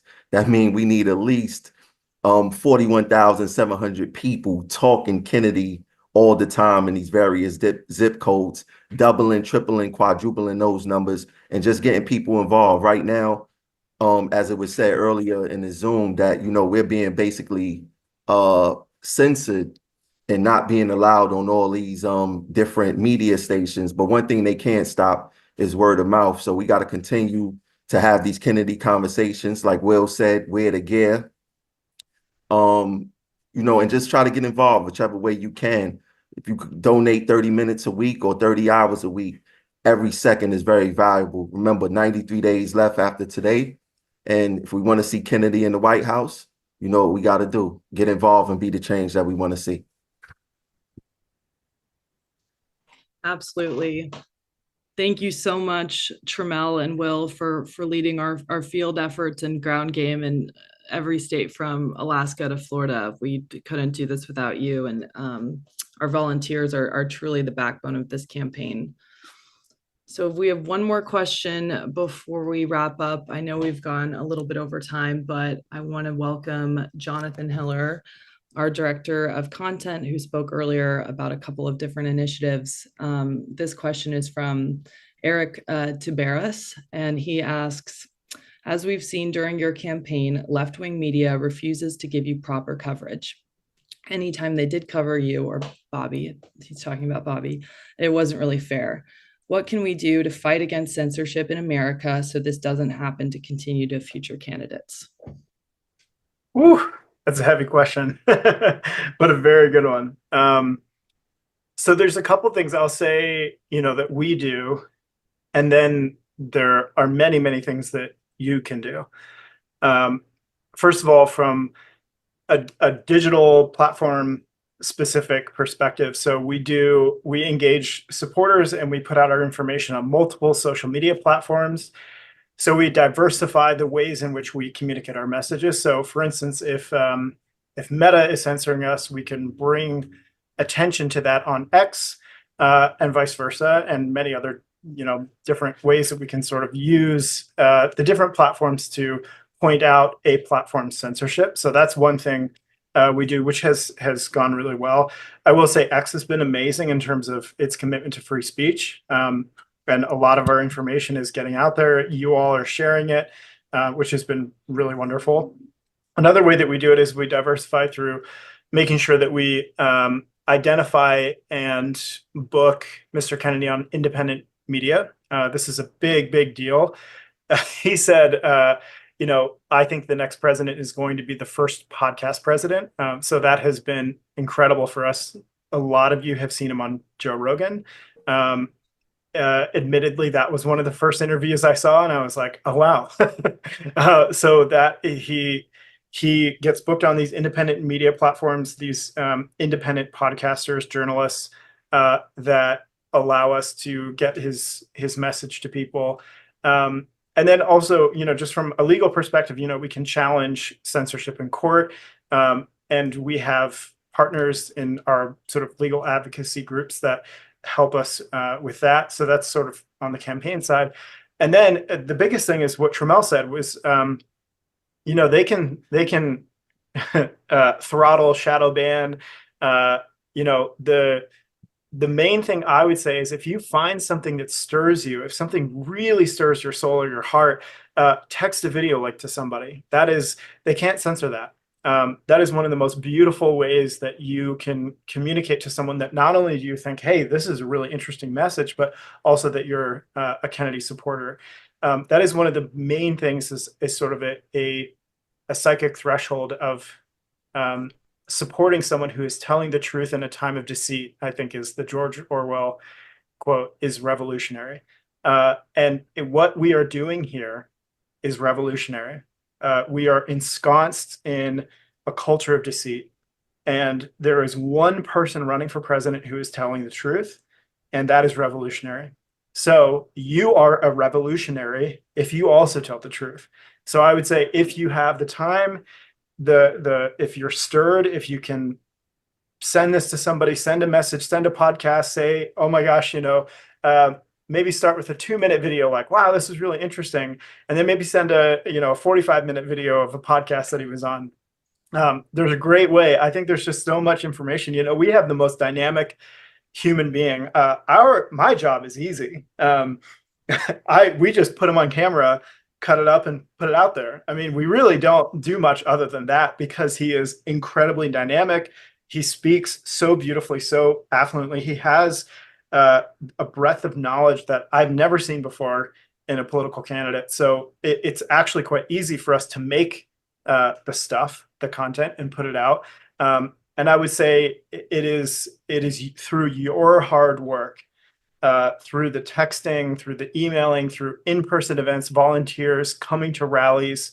That is where it's going to happen. And I'll just say this too. I was on the road with the Democrats for about 7 months during the 2016 cycle.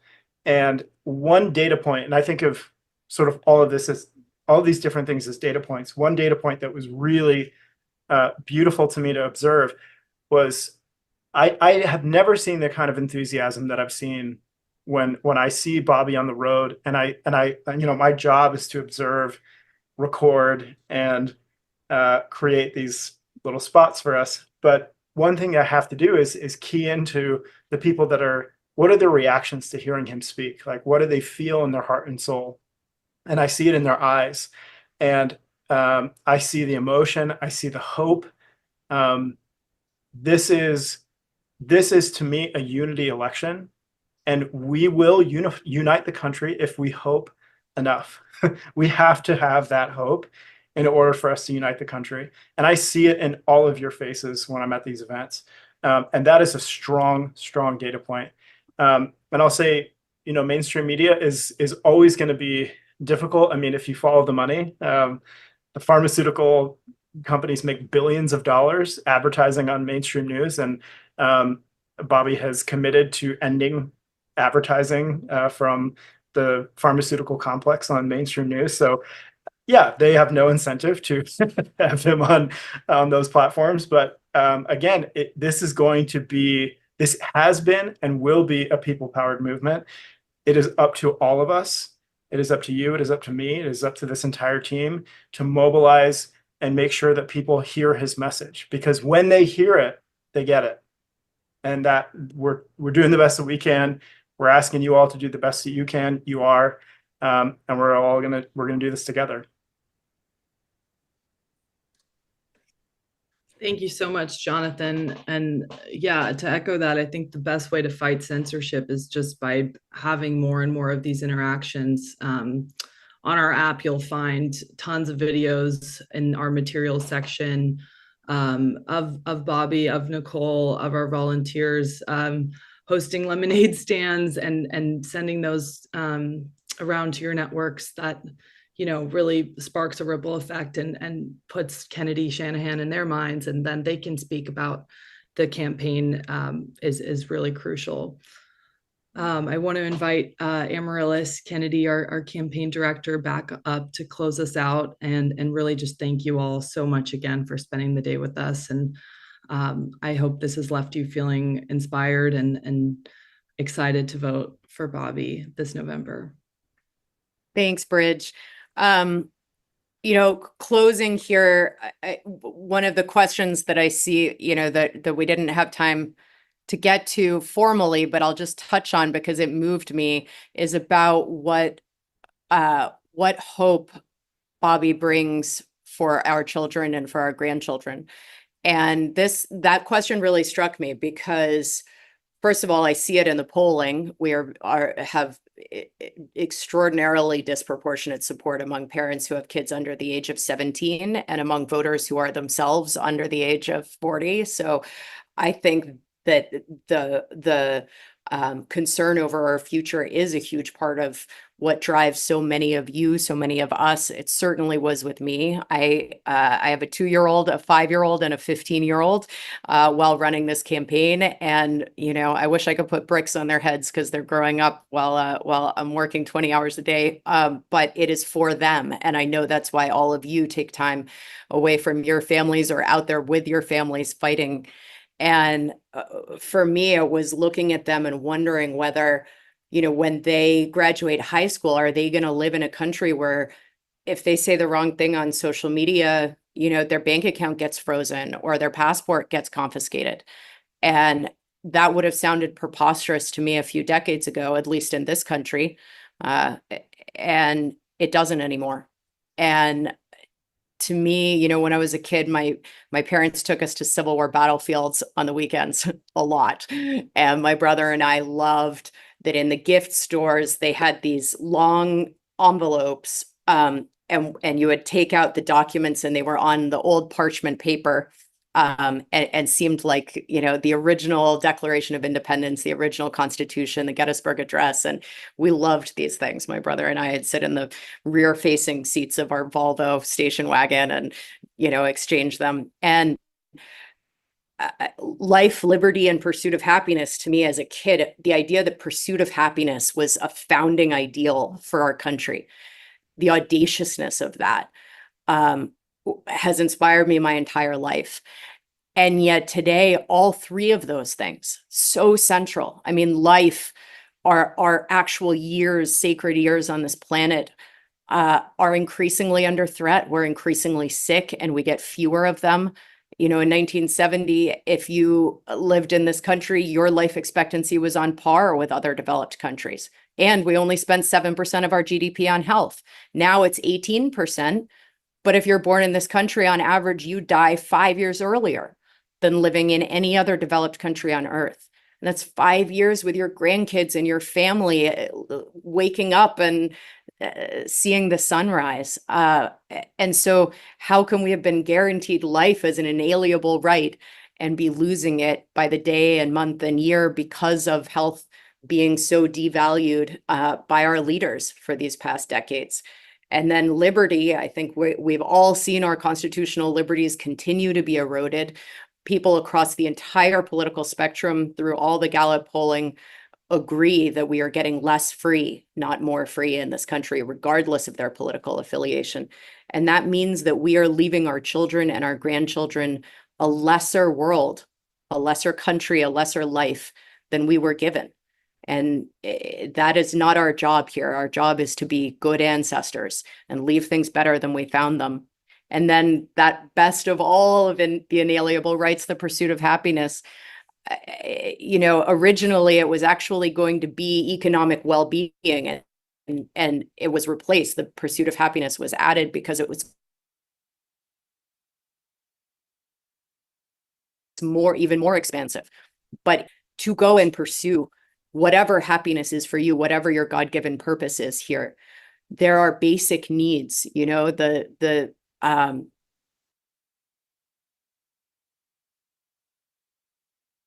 the need for shelter and for you, to this community and to your family and society. And we are losing that. You know, people cannot get into houses. The rates are up. Mortgages have doubled in the last 4 years, which means if you have a locked rate, you are not moving, which means if you don't already have a house, you're not getting a house because no new houses are being built. We have supply chain issues and all kinds of regulatory red tape, and have put all of the liquid natural gas that we have that's available to contribute to those things on tankers and send it to Europe to fill an energy vacuum there because we blew up the Nord Stream pipeline. These are a sequence of very intentional decisions by leaders that have cost our future generation that opportunity to pursue their happiness, pursue their purpose. And we, as the people of this country, can make our own intentional decision to get this country back on course. And all of the turbulence that we've experienced this summer is a lot to deal with, but it has happened before. And one of the years in which it happened before was 1968. And there are an extraordinary number of parallels with that year this year. The convention being in Chicago is a really interesting recognition of that rhyming history. But when you look at an incumbent president deciding not to run again, political violence that in 68 resulted in 2 assassinations this year. Thank God the assassination attempt itself was not successful, but a great American father and family man did lose his life at a political event, and all kinds of other political divisions are rife in our society. These kinds of parallels, I think, suggest to us that what was the doorway to one era, the end of the hope and moonshots and optimism of President Kennedy's era, and then entering into an era of lost trust in government, of Vietnam, of Watergate, right through Iran-Contra, up to the forever wars and the world that we find ourselves in today. That was one season. And here we are in a rhyming year, so similar to 1968 in so many ways. And I think, again, we are on the doorstep of a new season, a new era, and it's up to us to choose what that era is going to be. Are we going to step back into hope and unity and moonshots that we know we are capable of as a country and leave that to our children and grandchildren? Or are we going to believe the fear narratives and the division that's out there and throw up our arms and say, well, I guess I've just got to do what I'm told and vote for one of the 2 options that are both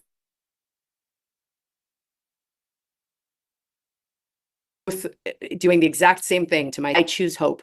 And I know that each of you do too, because you're here. And I could not be more honored to serve at your side in this fight. And I feel that passion out there. Everybody is ready to step into this next moment. And I couldn't be more excited to do it with all of you. So thank you for being here. I hope you're as amazed by our team as I am every day. They are here fighting for this country and for all of us, and for those kids and grandkids. So thank you all for being here. I'll see you out on the campaign trail. Let's go take our country back.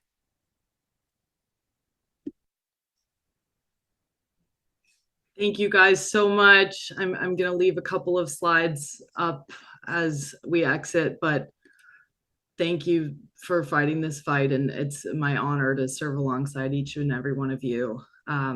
Always feel free to reach out to me, Bridget@teamkennedy.com, if you ever want to chat or have any questions or want to get more involved. I'm here for you guys, and thank you so much. Have a beautiful evening. Thank you all so much. Thanks, everybody. Woohoo. Bye. Thank you.